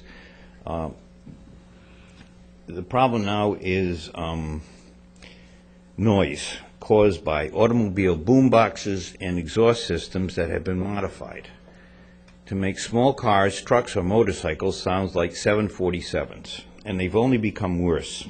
In addition to becoming extremely annoying, these modifications are illegal. Florida Statute 316.293 covers noise from exhaust systems, including the comment that no person shall modify the exhaust system of a motor vehicle or other noise abatement device of a motor vehicle operated or to be operated upon the highways of this state in such a manner that the noise emitted by the motor vehicle is above that emitted by the vehicle as originally manufactured. The second statute, 316.3045, covers noise from automobile entertainment systems, and it's unlawful for any person operating or occupying a motor vehicle on a street or highway to operate or amplify the sound produced by a radio, tape player, or other mechanical device, making the device or instrument from within the motor vehicle so that the sound is plainly audible at a distance of 25 feet or more. When we first moved in about 18 months ago, these boomer and 747 noises, as I call them, were tolerable, but like untreated viruses, they've multiplied. Weekend boomers now number about 100, starting early in the morning and continuing to 11:30 or even later at night. I've even heard several of them on 58th Avenue while playing golf at Sandwich. I recently ordered 3 soundproof windows at a cost of over $2,200 to hopefully get some peace and quiet. And they will block traffic noise, but they won't block noise on the outside of the house. And we didn't move to Florida to be cooped up in a house so that we wouldn't hear noise from people running automobiles or motorcycles illegally. And even in cooler months, we have to keep the doors closed and at an added cost turn the AC on. And I've contacted the Sheriff's Department regarding this problem, and while they are sympathetic, enforcing these noise statutes, judging from the increased number of violators, does not appear to be a high priority item. I've checked with the Clerk of Court's Traffic Division to find out the number of citations that have been issued, for these sound ordinances, but they apparently don't record this type of information. In conclusion, I hope the Council will take measures to ensure state laws regarding motor vehicle noise be enforced in Indian River County so that residents living near roadways will be able to enjoy the many benefits of living here without having their peace and quiet continually interrupted with obnoxious sounds from vehicles that are breaking the law.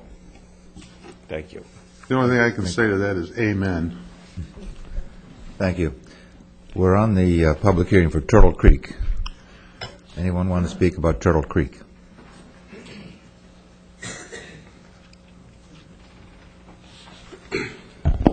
Wayne Chesney, Grosvenor Estates.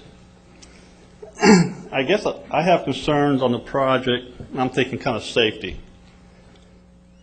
I would like to see the road go through. I don't care if it goes through the center of the project, the outer edge of the project. I like to have an access to get 17th Street. Because what I'm hearing staff talking about is that 43rd and 27th is going to be 5-lane or 4-lane with a divided highway. And the only way I can get out of Grosvenor Estates was 13th Street. And it's 2 lanes I can't get out now. And it's fixing to go to a wider lane. Oslo, I expect it to be like Route 60. So I'm never going to be able to get that way. So I kind of disagree with most of the residents. I don't think people will come from that neighborhood into our neighborhood to get out. It'll be me coming through that neighborhood to get to a red light that I probably see at 17th Street, Southwest, because you got all the Highlands exit there. You got Falcon Crest. You got this project. You got Tripson's project there. All that property, they're going to have a red light there. And the way it's set up, I won't have access to it. And making the roads a lot wider now, I can't even get out now, and you make them 5 lanes. It'll be almost impossible to get out of Grosvenor Estates. I think, Thank you, Mr. Chesney. Mr. Chairman, I guess probably what we could do, and this is just off on the fly, I guess according to Mr. Brackett,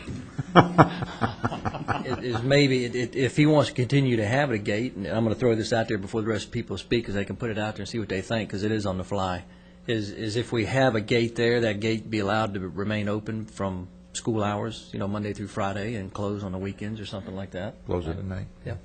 That's on the fly. It was. Anyone else wish to be heard on this? Yes, ma'am. Ms. Renzi?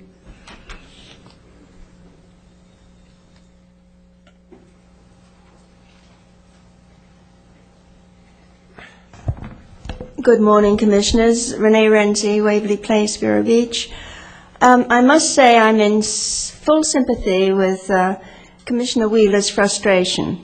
I remember when the staff originally brought this whole South County initiative to the Commission, previous commissioners to yourselves, it was greeted with such glee because here you had the prospect of a bunch of new developments coming in one area of the county that was going to have interconnectivity. Going to be a school, commercial area, recreation area, and everybody was going to be able to buzz around without having to go out onto the main drags.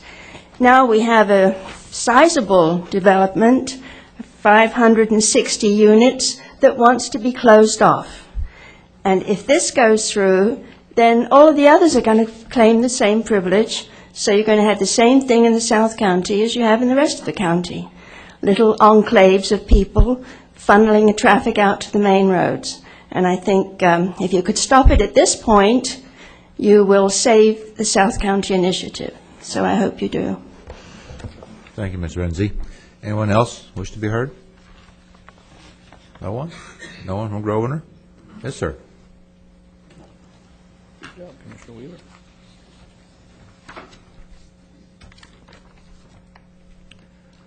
My name is Bill Lane, and I live in Shady Oaks.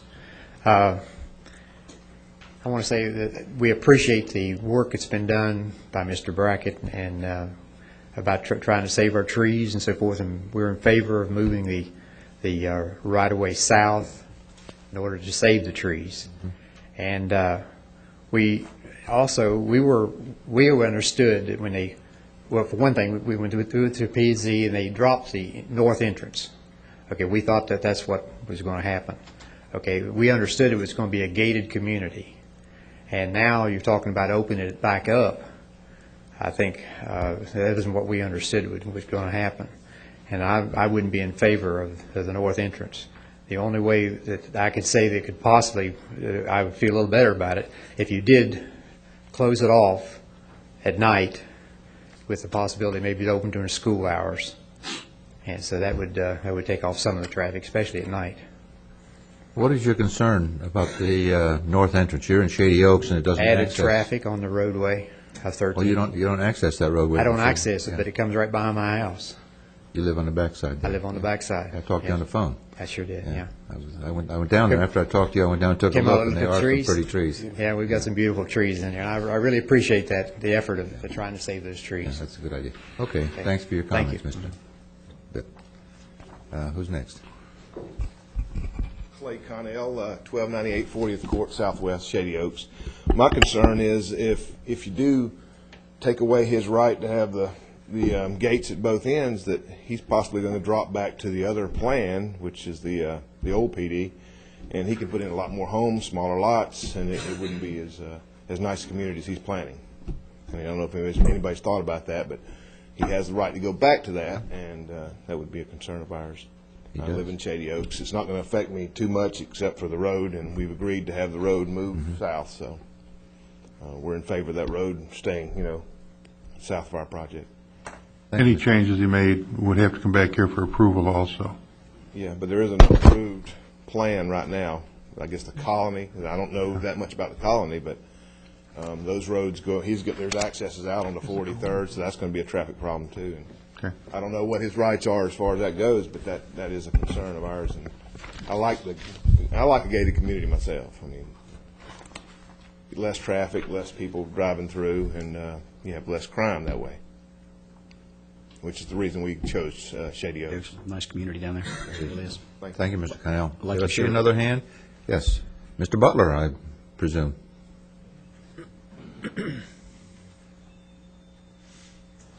Morning. Roger Butler. I live at 1236 33rd Avenue Southwest in Grosvenor Estates. Turtle Creek looks like it's going to be a nice subdivision. Mark Brackett met with the property owners, and we were able to work out a lot of differences. But this access to 13th Street Southwest is going to cause a tremendous increase in traffic through Grosvenor Estates, 33rd and 34th Avenue. Traffic patterns being what they are, most of the places that people down there where they go are to the north, like downtown Vero, the beaches, east on Oslo to US 1. And the quickest and most convenient way for those people to get there is to shoot right up 33rd or 34th Avenue. You can't make a left out there at 13th Street Southwest because traffic is so heavy on 27th. And 33rd and 34th Avenues are residential streets. We have no sidewalks. We've got kids out there on bicycles. And it's just common sense, human nature that these people are going to drive through Grosvenor. If you're going north, you're going to drive north. You're not going to drive south and then east and then north. It's just a no-brainer. We're just going to get a tremendous increase, and I just feel like we're being sacrificed. I think the residents of Grosvenor Estates deserve some consideration in this matter. Thank you. Mr. Butler, I Thank you, got Mr. one Butler. question, Mr. Butler, if I could ask you. This proposed entrance is stated for 37th, is that correct? Somewhere between 35th and 35th and 37th? somewhere Is that- around in there. I'm not sure exactly where. And it's- What's shown on this graphic is 37th. Okay. Okay, so you're saying that people that are going to come through this subdivision are going to come down to 13th Street Southwest and not turn left to go to 43rd, but turn right and go to 34th or 33rd to turn left, go to Oslo. It's quicker, it's just common sense. I don't see it. If you're I've going to lived on Winn- 34th for 21 years. If you're going to Winn-Dixie there at 27th and Oslo, you're going to run up 33rd Avenue. You're not going to run out there at 43rd. If you're going to US 1, you're going to go up 34th. You're going and to go wait for all east. that. You're going to wait for all that traffic on Oslo Road. Well, you can still make a right-hand turn up there. Sure, you can. Still now. But I think if this gets instituted and Oslo Road becomes 5 lanes, me as a driver, I'm not going to go to 33rd or 34th to try to get 5 lanes of traffic to Oslo Road. Well, you can still make a right-hand turn up there. It's just easy to do. I'm just not sure these people are going to go west 43rd and then north and then east again. They're going to take a shortcut through our neighborhood. It seems common sense to me. I'm sure there will be some that do that, especially going to the Winn-Dixie there. That's, Yeah. yeah. Well, I hit Publix on the corner of 43rd and But Oslo. that's just the ones there, but I think going into town, they would go out to 27th. Going to Piper, the hospital, Sebastian, you're going to. I don't think they'd cut You're through if gonna they run were up going that far. I 33rd, think they go to 34th. the thoroughfare and up, and likewise out 43rd towards the mall and things like that. Well, if you're going to the mall, sure, you can go out to 43rd and go up that way, but anywhere to the north or the east, you're going to run up 33rd or 34th Avenue. Did we ever get any traffic counts on that, Stan? Where the traffic would go if there was a north exit? I think Chris Moore is going to the podium. I don't think local trips were looked at that much. Yes, Chris Moore, County Traffic Engineer. The modeling that they did, Commissioner, was using the trip distribution models that we have, and they don't distribute trips onto local roads. So it did send all of the traffic over to 43rd or west of 43rd or east of 27th. It did not show traffic going through Grosvenor Estates because the model doesn't see that as an avenue of travel. It doesn't split it between 13th and 17th southwest? It does. It does. When there's a connection programmed in for 13th, it sends most of the traffic, about 75% of the traffic, even as Mr. Butler said, about 75% of that traffic wants to go north because that's where all the attractors are. So if that connection was to 13th Street, it would send much of that traffic to the north to 13th and then over to 27th or 43rd. Okay. Thank you. Question to Chris for it. You know, I'm looking at this, and without any access to 13th from this subdivision, why are they putting it in? They're making. At the developer's expense also, but, I mean, the development is going to have absolutely zero impact on that road, the way it's designed. Is that, am I wrong? On 13th? Yeah. Am I wrong? Well, Does this development have any impact on 13th at all, the way it's designed right now? Well, if it were designed with no entrance on 13th, then there'd be no impact on it. And there is no entrance, is there? As is presently being proposed, it's emergency access and pedestrian access only, so there'd be no vehicle impact on 13th. Well, I don't know, just, before I could see putting the road in because there was access to it. But with no access, I don't know why they're even putting that road in. Well, I think the way it was originally proposed, and I think staff was supportive of it also, was to make the connection to 13th because we saw most of the traffic, most of the attractions being to the north. And so it made sense to send people to the north to 13th rather than have everyone double back south to 17th and then proceed north. Well, yeah, when there was access to it. When there was access, yeah. But now we got a large subdivision going in with no access to the road, and we're telling the developer he needs to put the road in. We're going to reline the canal and everything else. We're putting the road in. No, he is. With no benefit. He is. And then to add to that, that's where 75% of the traffic would go.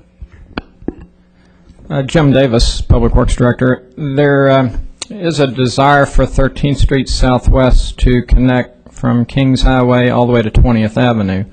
So staff was motivated to ask for that road because of the fact that it's a half a mile from Oslo, and it would serve very similar to 26th Street and 16th Street around State Road 60. We're looking at alternative corridors along the Oslo Road corridors to manage traffic and to spread out the traffic. I understand that, but I still don't understand I don't understand why we are making a developer putting something in that his impact, is going to have absolutely no impact on. A couple of Other reasons. than we can. It's kind of like tax, it's based on the ability to pay rather than. Part of it's the negotiation that Mr. Brackett talked about. This was part of the negotiations we did. But otherwise, there are general requirements we have in the LDRs. If a development project fronts a roadway, the developer has to, at the least, contribute his fair share of the paving of that roadway. And in this case, he was voluntarily not connecting. So there was a benefit that he had and that actually staff wanted him to use, and he was voluntarily not using that benefit. So we said he still had the obligation to build the road as though he were using it. So that was the logic behind it and the negotiations that were successful in getting it done. Yeah, we know he volunteered to do it. I was at the meeting, but like Gary said, why do we even want it? We're going to destroy trees. No, we want it because it's an integral part of the grid system. It is a thoroughfare plan road, 13th Street Southwest, and it's on the half-mile interval access for the east-west roads in that area. Staff tries to get as much as they can from the developer. I mean, we can back off if y'all would like, but that's what we try and do. We try and get as much from the developer so the taxpayer doesn't have to pay. It seems like we're on an opening from the developer. Mr. Butler, do you have any further comments? No. Okay. Thank you. Thanks for coming. Anyone else from the audience on this one? Yes. Well, I've already spoken, so I don't want to take much more time, but I just wanted to chime in on Commissioner Lowther's suggestion that we would be in favor of that, leaving the gates open during the school hours, allowing us to have the privacy at night and security at night, but yet still accomplishing the pass-through for getting kids to and from school without going out on the main roads. Define night for me. Pardon me? Define night for me. I'd say 5 o'clock. I think you got all your kids home from school by then. I think it's dark. I think that accomplishes everybody's. I don't know how you police that. I mean, we talk about, we had the Catholic Church situation where we're supposed to police, and we've been fighting with that for years. And Sebastian, that's a very hard thing to police. And when everyone looks at staff when it starts to go bad, and we haven't been able to, up in Sebastian, we haven't been able to police that gate very well.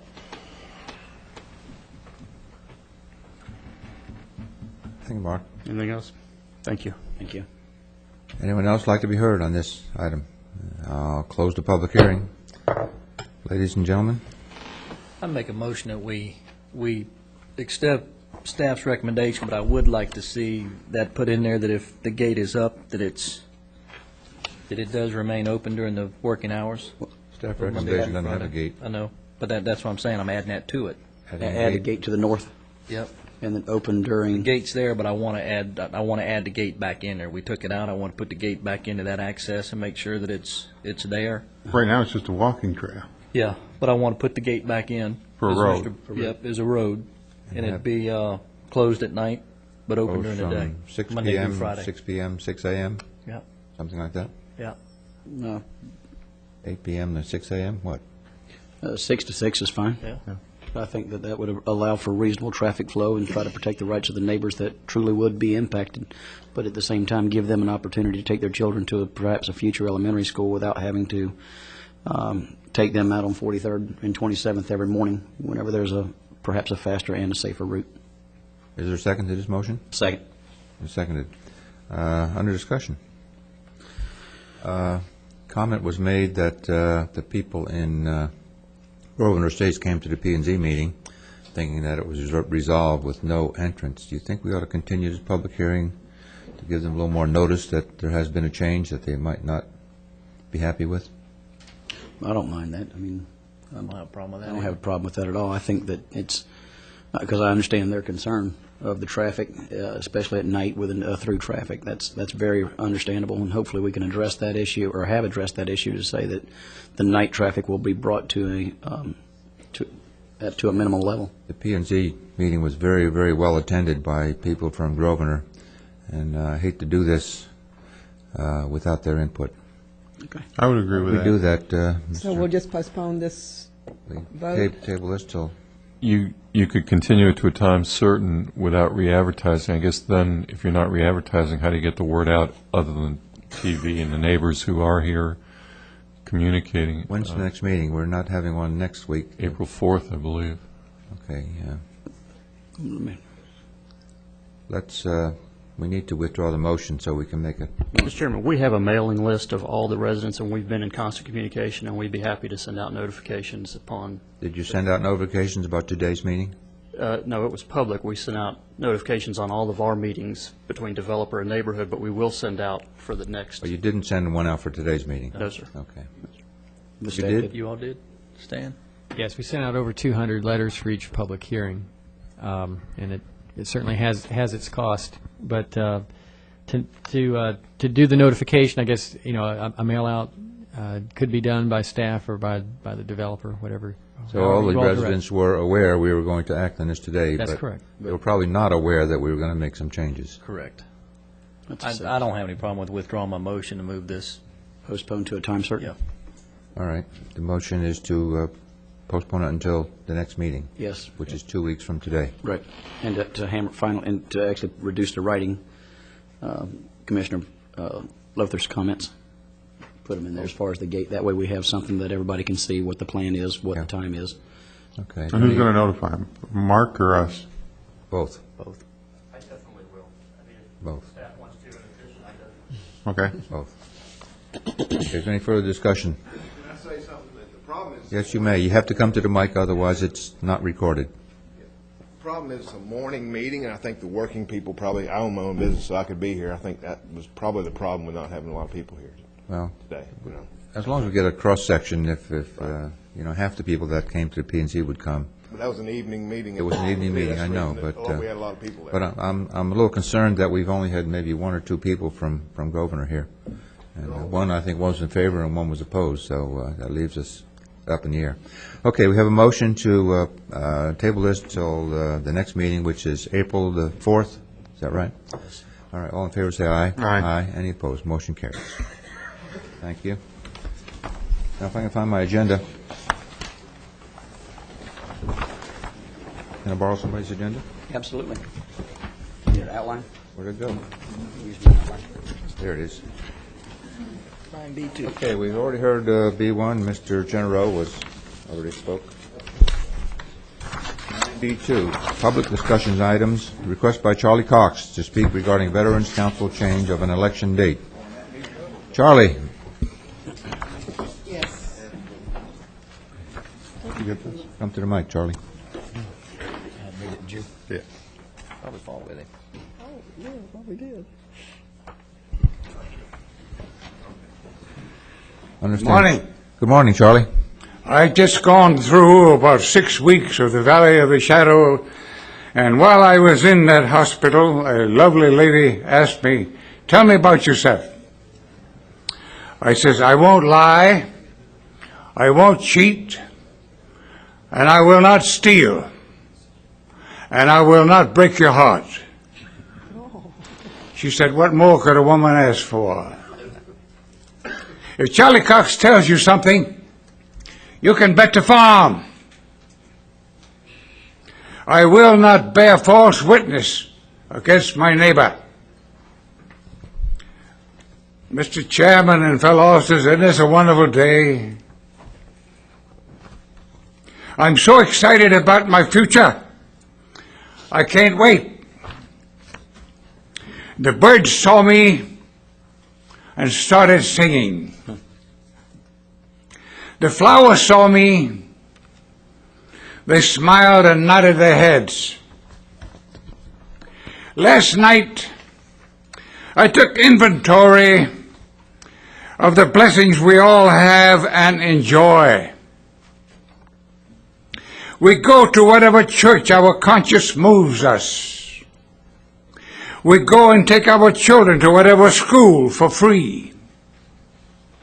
We sound off on government, as we do here this morning. We write letters to the editor, and we're not put in jail. We send politicians to our state capital, and to Washington and pray that they will become statesmen because of the freedom that has been won, fought, and died for by our veterans. Over 230 years ago, down to this day, we are here this morning to ensure that our thanks, our appreciation, and our respect remains intact and is not screwed up. The ancient Greeks had a saying that went something like this: he whom the gods would destroy, they first make mad. I'm not that mad, but I'm mad as hell, or close to it. Here we have some folks that run away like runaway horses, with the bit in their teeth, blinders on, oblivious to what has taken years to build up one of the finest and most efficient veterans hospital-bound systems in the nation, by a professional transportation expert, maintenance, logistics, and compassion for those whom this country is endeavoring to pay in some manner. Those veterans who made possible the freedom and security that this nation enjoys at a very dear and costly sacrifice of blood, sweat, and tears, body bags, widows, orphans. You can't get blood out of a turnip, so let's throw the turnip out the window and secure the veterans' transportation.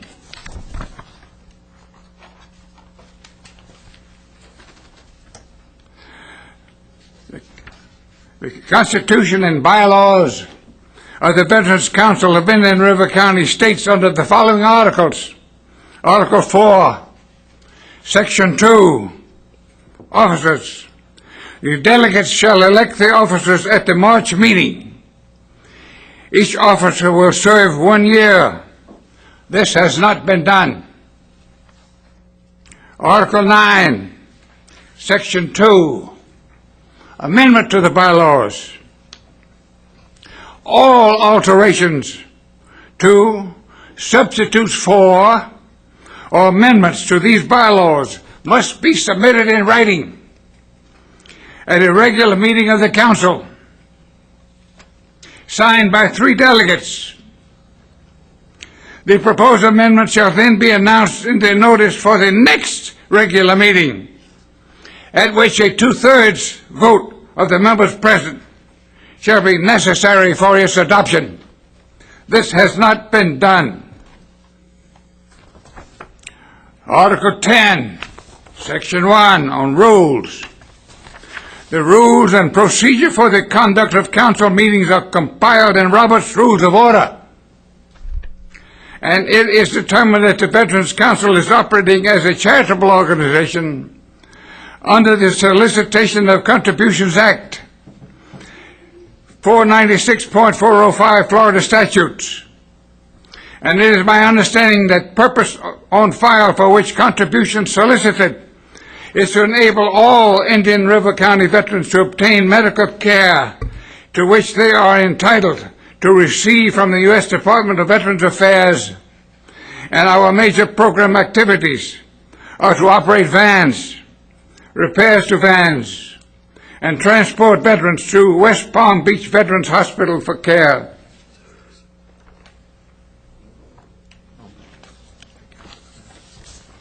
Therefore, it is my contention that the most recent act committed by these present officers using their authority to self-appoint themselves as a committee to deviate solicited funds for other purposes than intended, which is a direct violation of Chapter 496 of the Florida statute.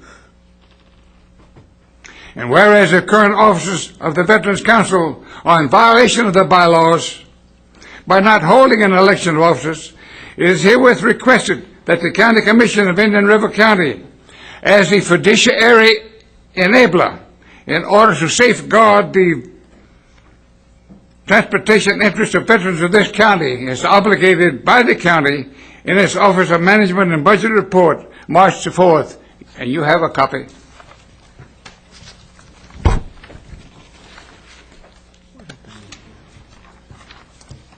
That a conservancy be employed by the county to manage the transportation needs of veterans, as was satisfactorily performed previous to the current tenure of Veterans Council officers. These officers violated one of the cardinal principles of good management. If it works, don't fix it. And they refuse to tell why. The vice president will jump up and tell the president, you don't have to answer that question. Meetings are adjourned while a motion is on the floor and has been seconded. Robert's Rules of Order, which is a mandatory procedure for the conduct of the meetings for the Veterans Council, is completely ignored and be damned. We ask you two things. Instruct the Veterans Council to observe the bylaws, hold the election like it should be, or they won't get any more money. The second, take control of the veterans' transportation to the hospital by employing a transportation director directly by the county commission. Thank you very much. Thank you, Charlie. I see the president of the Veterans Council in the audience. Would he like to refute some of these charges? This comes as quite a surprise because, number one, Charlie claims that he's an honest man and that he does not. I'll wait till Charlie sits so he can hear what I have to say. Well, he doesn't hear well, and he's trying to get advice from his... We know that, yeah. Would one of the other gentlemen with Charlie like to come and take the podium on this side and maybe explain some of what's happened? I'd like to point out one thing from the staff perspective. Let's hear from the president of the council first, and Joe, you can tell us what our role is here. Number one, the executive committee of the Veterans Council is the elected body of the Veterans Council. Number one, if Mr. Cox had any problems with the Veterans Council, he had every right to come before us first to see if he could fix these problems before going to this council here. I'm surprised, really, that he didn't go to the governor and he came here first. Okay. Number one, about 9 months ago, Mr. Cox called a meeting for his low-income housing. Many of the members of the Veterans Council were present to support Charlie. There was an understanding that was reached before this meeting that Charlie would join the group that had already been put into place by Chairman Lowther at the time for low-income housing. Charlie, myself, and Commissioner Lowther had stood in his living room in prayer. Charlie agreed to join this group and to be an active part of it. And that is what he had set out to do. 3 weeks later, we're meeting in a county commission room with many veterans, many of the board members of the Veterans Council. Charlie had a different agenda. Charlie made a motion to start his own organization in spite of this group that had already put into place, I believe, with Mr. Paladin, and wanted seed money from every one of us. He made his motion, and there was not a second.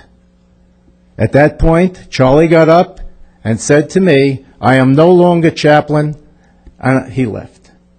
Charlie did not show up since that time to a Veterans Council meeting until the February meeting, which had to deal with the 4 chaplains interfaith breakfast that we had had. Everything that Charlie has said is hearsay. Number one, it is in our minutes that the Veterans Council, we had formed a committee to go over the bylaws. Mr. Parati, who is over there, who was actually in charge of transportation, was the person who said, I would like to see the bylaws coincide with the fiscal year of the county, which is in October, and we should change these bylaws to coincide. We voted on it at the executive board, and then we brought it to the council. It was unanimously accepted. As far as misappropriating funds or taking funds and putting them into areas that they don't belong, Charlie, it's hearsay. Somebody is coercing you, somebody who is very angry at the Veterans Council, and I think I know who it is coercing you because you have not been at a meeting since February. You are talking about the treasurer's report of last month because I had seen a copy of your letter. The treasurer was sick with the flu. We had tabled that for this month, or for April's meeting. So, for this to come before this council, when these are matters of the Veterans Council, and believe me, we are doing a fine job. Everybody is a volunteer, with the exception of a time when we had a transportation director, and we all believe in our work, and we work very hard. So I just say that these are all allegations, and you have been coerced and duped. And I do believe you are an honest man, Charlie. Everybody loves you. Everybody cares about you, especially the Veterans Council. If you were at the last meeting, you would have seen me propose to do something for Charlie Cox, to honor Charlie Cox for all the good work that he has done. This today is not good work. This is delusional, and this is something that is not going on in our council. We are very well together. We are running a great operation. This week alone, we have 3 people in training because we now have a budget to have an additional driver during the day. Prior to this, under the old system, we had 1 driver. And now we will have 3 backup drivers. If we have to pay, we are purchasing a brand-new van. These funds were earmarked over 2 years ago, or 3 years ago, when we started the fund for the Veterans Transportation. We have the funds to do it, and we are doing it. This has all been approved. We've got one angry apple in the bunch, and this is trying to spoil the whole thing. It will not happen. I think you have the floor, Mr. Parati. Mr. Parati, do you have some comments? Yes, I do. This is Art Parati. I'm at 1445 Schumann Drive in Sebastian. And I didn't think this was going to become a debate, but evidently it must be. In order to clarify some of this information, I think maybe what I might have to do is go back about 6 years ago as to what the Veterans Council transportation was, if you bear with me. On June the 11th, 1999, I was interviewed and hired by the Veterans Council President, Mr. Gibbs, and the Indian River County Veterans Service Officer, Mr. Vince McCann, as a scheduled driver for the Veterans Council Transportation Service. In August 1999, a new 18-passenger bus was delivered and placed into service on September 1st, 1999. The new bus required our present drivers to have to upgrade their D license to a CDL C license and follow through with the passenger endorsement. Due to my past experience, I was assigned this responsibility to follow through with training, preparing the drivers for their upgrade driving test. Also, I have rewritten the driver's handbook, revised 9/1/99, which is still in effect today. After several months, Mr. McCann resigned his position as the Indian River Service Officer, leaving Mr. Gibbs the responsibility of handling all the transportation activities that Mr. McCann did.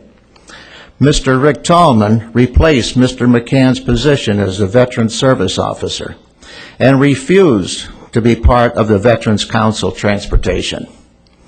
With my past experience in transportation, all Mr. McCann's duties with the transportation program was inherited by me. Being more involved with overhead expenses due to payroll taxes, phone service, maintenance cost of vans with the dependable Dodge and the Veldie Ford, it was very obvious that our income from the Council of Aging would not suffice the expense of our operation, since it had been reduced from $1,500 per month to $1,320. Plus, our cushion fund was depleting quickly. On 6/20/2000, payroll check 5155 had been returned for insufficient funds. And on 6/28/2000, credit union funds had to be transferred to cover further expenses, leaving a balance of $2,169.42 in the credit union.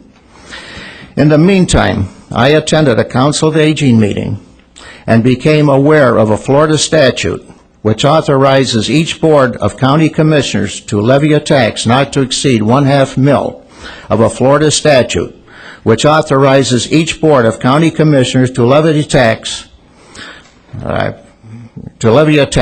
for the purpose of aiding and assisting the veterans and maintaining a county service officer. With this information, I brought to Mr. Gibbs' attention, and he did not want to pursue the issue. On July 27th, 2000, I wrote a letter to the Press Journal in the opinion column, which in my opinion forced Mr. Gibbs to go before the county commissioners with the backup of the Veterans Council organization, which enabled the Veterans Council to become a part of the county commissioner budget on an annual basis.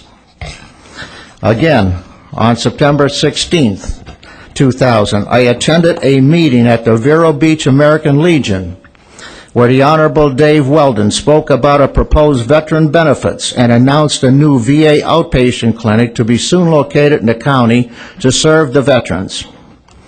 Since it had been decided where it was to be located, much conflict was brewing between Sebastian River Medical Center and the Indian River Memorial Hospital about its location.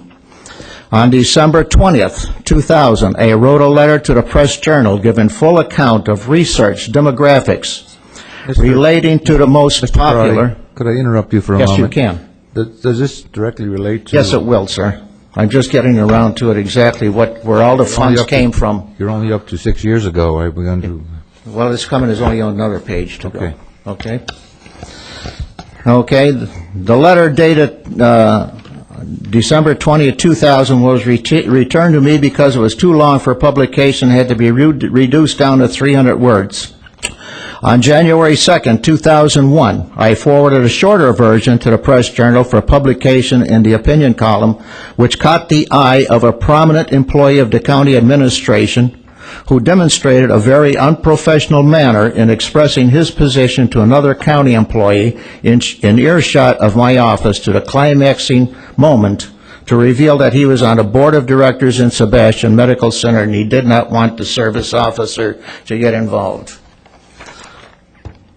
I also forwarded a letter to the Department of Veterans Affairs in the Medical Center West Palm Beach, received this response letter dated February 9th, thanking me for my recent letter informing me of the issues raised relating to veteran demographics and transportation were appreciated, and after reviewing this data, considering potential location, decision has been made to locate the new clinic in Vero Beach. Then this is going in towards our grants. On November 7th, Hometown News, there was an article headline, Grand Harbor launches community outreach program, notification of applicants for grants. With this information, we had a writer. His name was Dale Jones, who I picked up for transportation due to his illness. Since we became good acquaintances, I had asked him about this program. He informed me that the lady who is involved is on vacation in Hawaii and should be back within 2 to 3 weeks, and she would get in touch with me. This she did, and on January 22nd, I completed the grant for 2003-2004 to her attention. On March 5th, 2004, Veterans Council received a check for $5,000. On August 31st of 2004, I received the second notice from Grand Harbor notifying me that they're taking applications for 2004-2005. I responded by completing the second grant. We received a check for $6,500. I have mailed out other requests for donation grants, and I heard back from some I did not. One good donor was Richard Messler, who attended our council meetings as a guest, and he was a great asset to us. Through him, we received monies from divorced families and other donations. There was another donator who wants to remain anonymous. He donated $30,000 through our service and courteous manner that I extended to him due to his illness. There was other donations from our writers, $6,000, and many more donations from some of the veterans that are here in this audience here. Through these efforts, I have submitted grants to replace our high-mileage vans with heavy-duty, serviceable, comfortable buses worth over $190,000 with government plates. Passing the insurance fuel and the maintenance cost of those vehicles onto West Palm Beach Transportation Program, relieving relieving the Veterans Council of this added expense that we were paying back in 1998 and 1999. These new vehicles required another upgrading and training of our veterans, of our drivers, for a CDB license with air brake endorsement. On November 3rd, I worked with the bookkeeper and our auditor in securing all records for the annual audit in order to meet our deadline for the county request for audit at the end of my term as treasurer. Our Wachovia fundraiser balance was $18,350. Our operational fund at Indian River National Bank was $16,508, plus the president's account of $200, leaving a cash balance of $35,169, plus two brand-new buses worth for $190,000. A lot more than it was when I took over 6.5 years ago with an old 8-passenger bus in the 1994, which now had over 200,000 miles and a cash balance of $2,000. Now he's talking about the bylaws. The bylaw meeting, the first bylaw meeting we had was April 21st. Excuse me, who is he? Mr. Wapnick. Okay, thank you.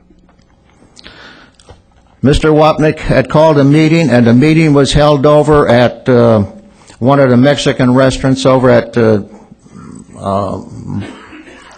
matter where the meeting is. Yeah, well, it was held over there. And nothing was accomplished because of the noise and all the confusion. There wasn't another meeting held until after the first bus was delivered to us in June.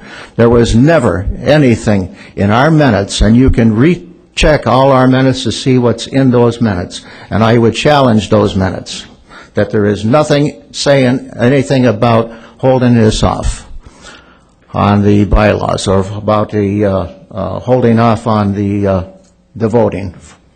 Okay, thank you. There is nothing in there. Mr. Baird, He's referring to Mr. Cox here, too, about why he's probably upset. Excuse me, who is he? You again, Mr. Wapnick. Thank you. Please use my proper name. I didn't think this was going to be a debate, but I guess I don't either. Let's hold up right here before we get this he said, she said. Joe, would you step into the middle of this and see if you can resolve it? I think it's probably out of our bailiwick. Yeah, it is. I don't think this is the appropriate forum for this because it's a nonprofit, and from time to time, nonprofits have disputes. All I can comment on is the Veterans Council. In the last couple of months, the Veterans Council, the van has been working tremendous.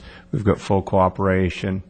I think what has happened in the Veterans Council, we started in 2001, we gave them $35,000, and last year it hit an all-time high of $69,300. And the county worked to get them money for the buses, in which we got them through the Council on Aging. I talked to Mr. Wapnick to look if he could become more efficient, and he worked on that. We've been working together, and it seems to be working very well at this time. And I'd like to only comment on what the county does. We've audited their books. We've got a clean audit. They have to do an audit annual. Everything's working fine. We think it's working as well as it has always worked, if not better. I talked to our veterans officer, Mr. Tesno. He's the happiest he's ever been with it. So that's the only thing we can comment on. I don't think this is the appropriate forum. This is a nonprofit. If they have a dispute, they should take it up on their own. What I was going to suggest, the transportation vans are working fine as far as we're concerned. Perfectly.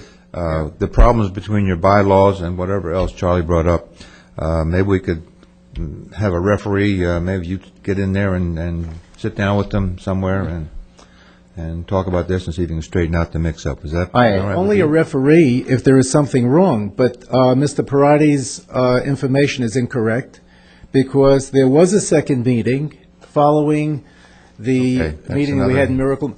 And it was voted on, and Mr. Parati was there. As a matter of fact, he had shown up late. And if you recall that, Mr. Parati, you were late. I believe the But- minutes would reveal all that, sir. That's not important whether it was late or Okay. not, but. I- why don't it you is get a matter together, for the council. I think we Sit down can with handle Joe it. in his office, I'd you and love Mr. to. Parati. The reason this is brought up to the county commissioners is because we are funded by the county commissioners. There is donations that are really into the transportation, which we can probably just reverse. Instead of getting so much money in and begging for it all the time, we can use that money for transportation, not for some other things that the solicitation was funded for. Those things are illegal according to your even contributions on your registration. You need to put those in writing and submit them to the county administrator, and he can resolve that, I'm sure. I've reviewed we have no problem with their expenses at all, and I don't think this is appropriate forum for it. I think, I'll meet with you. I think it's an internal thing, the veterans all should work together, and I'll meet with you later. But your audit, sir, as you said, I was the treasurer for the Veterans Council up until October the 1st. I stayed with them until the last of September. From October 1st is what you probably really have to audit, because I prepared everything for our audit for the last 2 years. Please take it up, like I said. Right, thank you. Talk with Joe and take it up. It can't be resolved here. Thank you for coming. Thank you so much. Thank you. Let's move to the next item, please. Item number 9C1 is public notice items. This is a notice of a scheduled public hearing for March 22nd, 2006 at 5 p.m. Extension of the moratorium on small lot, single-family subdivision. This, I believe, is tomorrow evening. Notice of scheduled public hearing for April 4th, Lakewood Terrace subdivision, water service, west side of 27th Avenue, north of the St. Lucie County line, Indian River County project number UCP 2317. And item C3 is a notice of scheduled public hearing for April 11th. Consideration of proposed proportionate fair share ordinance amendments to LDR Chapter 910 concurrency management system. And we can add to that we're going to rehear the, what was it? Turtle Creek. County Administrator's matters, we have none. Departmental matters, none. Community Development Services, all the way down to 11I under Public Works. Bid award, recommendation for bid number 2006050, Jungle Trail Shoreline Stabilization Project, Indian River County project number 0117. Move staff recommendation. Second. Have a motion and a second. Any discussion? All in Excuse me, favor, say Mr. Chairman? Sorry? If I could. Discussion. When staff bid the project out, we received the 5 bids. The low bidder, Tar Heel Specialties from North Carolina, did leave some information out of their bid, as we indicated in our staff memo. As we've looked at the bids a little closer, some of the bidders did not bid item number 3 appropriately. We had a lump sum pay item there, but they used that as an each quantity and multiplied the quantity times the unit price instead of giving a lump sum bid for all 3. As we've looked at the bids a little closer, staff is more comfortable with Lucas Marine since they're a local contractor out of Stewart. They're not out of North Carolina. They did submit their references more appropriately. And if we back out these check valves, pay item number 3 from the bid, the 2 bidders, actually Lucas is the low bid at $293,000. We don't know the track record of Tar Heel out of North Carolina. It's a smaller company. Lucas is working now on the Oslo Road Bridge at Lateral J Canal. We're very happy with the quality of their work and the speed of their work. And staff prefers Lucas Marine, the number 2 bidder. Both bidders had little inconsistencies with their bids. So our recommendation would be to waive those inconsistencies and back out the check valves and award the bid to Lucas Marine. All right, we need to modify the motion, please. So moved. Second. Motion is now to award the bid to Lucas Marine Construction of Stewart. Is that what you wish? Yes, sir. Any further discussion? All in favor, say aye. Aye. Any opposed? Motion carries 5-0. Number I-2, bid award for IRC bid number 2006060, Oslo Clearing, 8th Court Southwest to 27th Avenue Southwest. Move staff recommendation. Second. Motion and a second. Any discussion? All in favor, say aye. Aye. Any opposed? Motion carries. Item number 3, County Road 510, Wabasso Road, from County Road 512 to Indian River Drive, locally funded agreement amendment number 1. Move staff recommendation. Second. Moved and seconded. Any discussion? All in favor, say aye. Aye. Any opposed? Motion carries. Item 4, award of construction contract beach restoration projects. Move staff recommendation. Second. Moved and seconded. Any discussion? All in favor, say aye. Aye. Any opposed? Motion carries 5-0. Item number 5, Oslo Road lateral J Canal Bridge replacement. Move approval. Second. Moved and seconded. Any discussion? All in favor, say aye. Aye. Any opposed? Motion carries 5-0. Utility Services 11J1, approval of work order number 12 with Masteller, Moeller, Reed, and Taylor, Inc. to provide survey services at the Grand Harbor Mosquito Impoundment Site. Move staff recommendation. I'll second that, Mr. Chairman. Moved and seconded. Any discussion? Motion carries. All in favor, say aye. Aye. Any opposed? Motion carries. 11J2, Consulting Services, Work Order Number 4, Amendment 1 with Kimley Horn for permitting design and construction services for replacement of the Wabasso Causeway Water and Sewer Main UCP number 960. So moved, Mr. Chairman. Second. Have a motion and a second. Any discussion? All in favor, say aye. Aye. Any opposed? Motion carries. Item number 4, Hager Highlands Subdivision Petition Water Service, 10th Avenue South of 4th Street, Indian River County Project Number UCP 2468, Resolution 4, Final Assessment. Move approval. Second. Moved and seconded. Any discussion? All in favor, say aye. Aye. Any opposed? Motion carries unanimously. Excuse me, Chairman Newberger, we skipped 11J3. Good vice chairman would have caught that. He's got a broken arm. No, that's your vice Who chairman. said we had down one there. of those? 11J3, I'm sorry. Continuing consulting services, work order number 2 with Masteller and Moeller for engineering service for pump station number 2058, UCP 2628. So moved. Second. Moved and seconded. All in favor, say aye. Aye. Any opposed? Motion carries. Sorry about that. Did we do 5? Not yet, Okay. Mr. Chairman. Keep me straight. Consulting services agreement and work order number 1, Arcadis G&M Inc. for surveying, permitting, design, and construction services for replacement of the Rock Ridge sewer system. Move approval. Second. Got Move- speed. Yes, hurry. very much. Yeah. And that's Motion and a second. All in favor, say aye. Aye. Any opposed? Motion carries. Phew, got through that. County Attorney has no matters. Commissioner items. My item, there's something about the Indian River County seal. Kim, you would like to address this item about the seal? Seems like we're using a seal that has an elk on it. We don't know why. Correct. The clerk to the board is going to be purchasing a new seal, an automatic seal, electronic version. And they have requested that I find out if the board wishes to continue with the current seal, which is an elk head. We've done some research. Basically, what we found out was that way back before, when we were under St. Lucie County, the seal for St. Lucie County was the elk head, which they continue to use to this day. And we think that may have been a carryover from back then. It's up to the board if they want, to continue with the elk head or, come up with a new design. I've always felt that the one that's up there on the board right now would be a nice seal. Does anybody else have a? Which those are going to go away here in the future, but That, I don't. No, I think that would be a great seal. I think that would be a That's great great. seal, but Mr. Chairman, if I may. Yes, Wesley? It's orange. Since 1925, it's been a part of our history as far as the seal of an elk. We don't know necessarily why, and if we want to find out why, we certainly can. There's a lot of things that are changing around us, and some things that we may not be able to stop, but some things we can keep the same.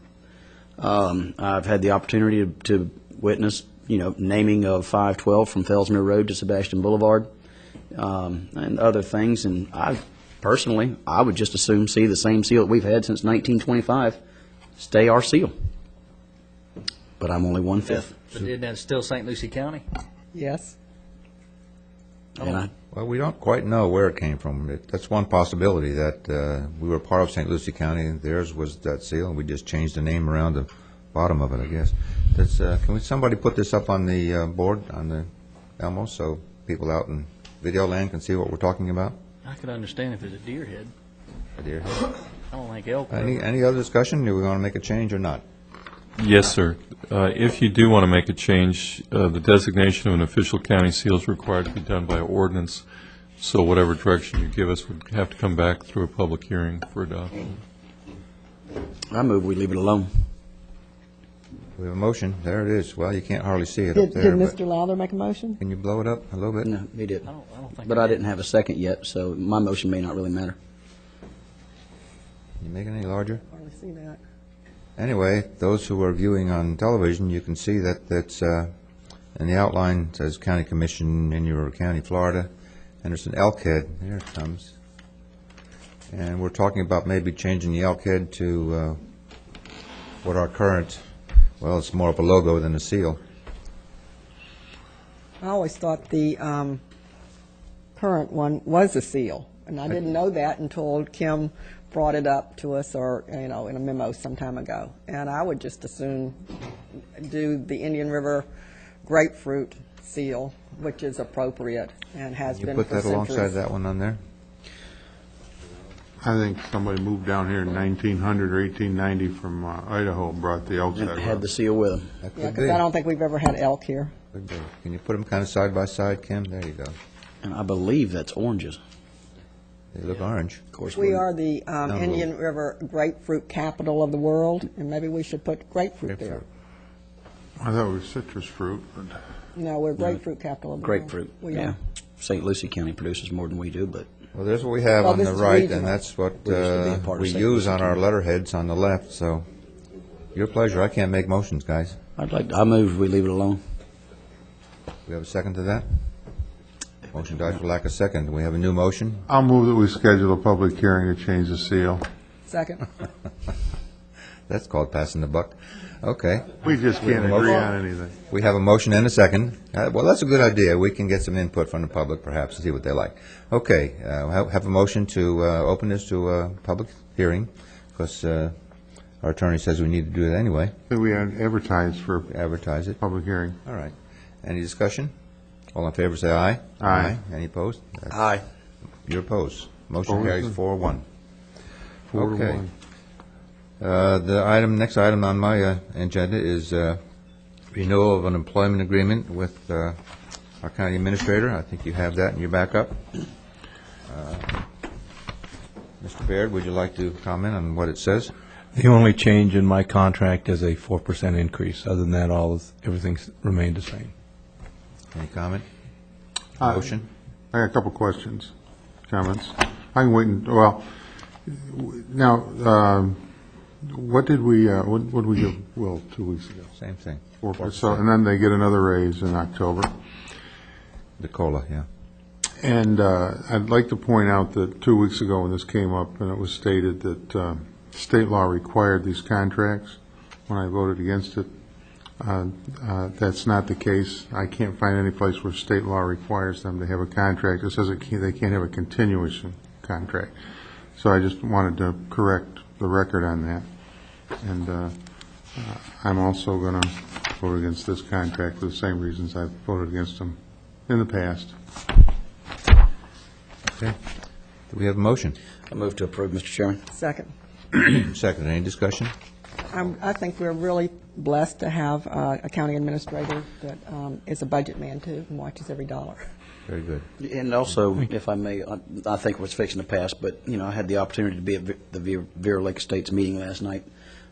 We had staff there from every department, as well as our county administrator, taking jabs, handling them very diplomatically. And I don't know, we are in very good shape with our administrator, and I'd just like to compliment him publicly on that and tell him keep up the good work.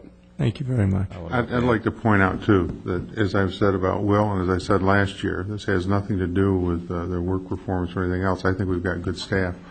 I do disagree with the contracts, and I do not blame any employee requesting and asking for anything that they think they can obtain. And so my disagreement over the contract isn't with Mr. Barrett or any of our contract employees. I just happen to disagree with this commission about the way we do the contracts. So I don't want anybody to construe that this is a reflection of disapproval on our staff members. I think Joe does an excellent job, as does Will, and as does Kim. Thank you. Any further comments? I'd just like to comment also, I know in looking at the backup material that, and you have the comparisons of our county administrator to some of the like-sized counties. I do believe we are so far ahead of the ball game with who we have and how he does his job, and hopefully, Joe, I think going to Tallahassee with him 3 weeks ago has gotten involved in that segment of it, and it was a tremendous asset to have him in Tallahassee to see how those things evolve also. So I truly believe that Joe is definitely the right person for the job, and I do appreciate what he's been doing. Thank you very much. That feeling is unanimous. Okay, we have a motion and a second. All in favor, say aye. Aye. Any opposed? Aye. 4-1. Commissioner Gary Wheeler, do you have any? Nope. On your items? Sandra Bowden? Yes, thank you, Mr. Chairman. I attended the Urban Land Institute in Miami, and the governor spoke, and we received our official copy of the Sustainable Treasure Coast, which I served on. And the whole focus now is regionalism. And we had a good discussion, a full day's discussion on regionalism. And we're ahead of the ball game with this report out. This is the first report out. And water is a big issue, and will be coming. I just wrote a few notes that Miami-Dade is the largest county. It consumes it has 2.3 million people and consumes 300 million gallons of water daily. And the state of Florida owns the water rights. The counties do not, and the legislature legislates where the water will flow. And so that's the big issue coming down for the East Coast. It has been an issue for the West Coast with water wars. Now it's coming to us. So we need to be very aware of this.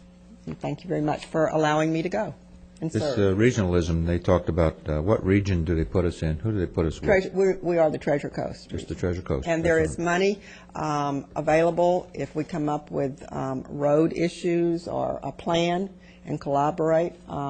There is some grant money available. Well, thank you very much for going to that.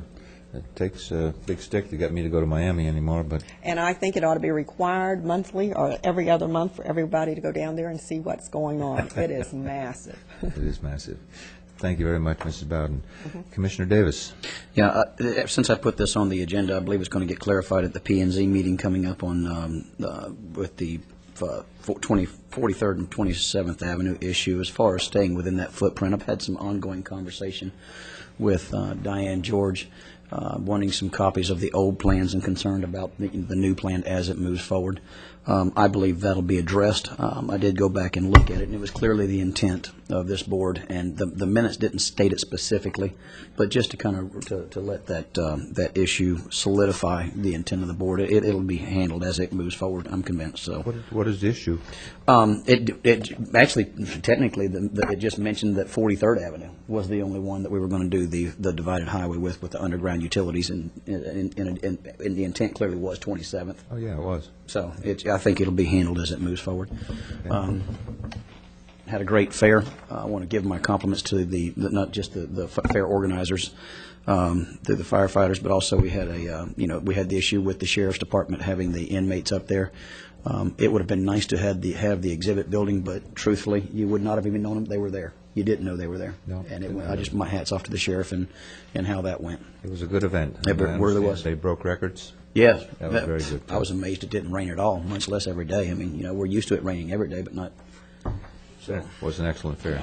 Commissioner Lowther, you have anything? Yes, sir, Mr. Chairman. Since we're still being like the city, I have a long list of clubs and committees that I belong to that I'd like. Let's see, on February 9th, I attended the Treasure Coast Regional Planning Council. No, I did. I did attend the Treasure Coast Regional Planning Council, and they did touch on a lot of what Sandra's beginning to say. They're just not really regional. Well, they are. They're Palm Beach County. Well, they are Palm Beach County, but unfortunately, I think Commissioner Wheeler can attest, too, we can learn from a lot of what Palm Beach County did wrong. And I think it's even going to become more regional with the way things are going. But I do appreciate this time of being able to add all my clubs and committees. Well, not all of them, but the Regional Planning Council, I'd be interested in hearing about what they're doing, so. I'm not going to tell you. No? If I Make it might. go down? No, Good I don't job, go Mr. down there. Mayor. Sorry. May I butt in just, when you said we can learn from what Palm Beach County did wrong, it reminds me that Palm Beach County was originally in the South Florida Regional Planning Council District, and they withdrew from that when Miami-Dade approved a 92-unit per acre high-rise. They said, we don't want any part of that, and they moved into the Treasure Coast then. Here we go. Well, you know, we were in, when I was on city council earlier, we were in the Central Florida Regional Planning Council with Orlando, and we broke away from Orlando to become aligned more with the southern. Tell you what, before long, we'll be wanting to change our seal. I would, if you're interested, I could give you a report on the, That's under your item. We're still under mine. Thank you very much. I thought you were through. No, I interrupted. We're not through until he says adjourn. Stay out of my item. Just a minute, give me the hammer. Okay. But to continue on, no. Continue on. We have no items under item 14, special districts and boards, so I believe we are adjourned at 11:50. Thank you, Mr. Mayor. Good meeting, Mr. Chairman, Mayor. Thank you.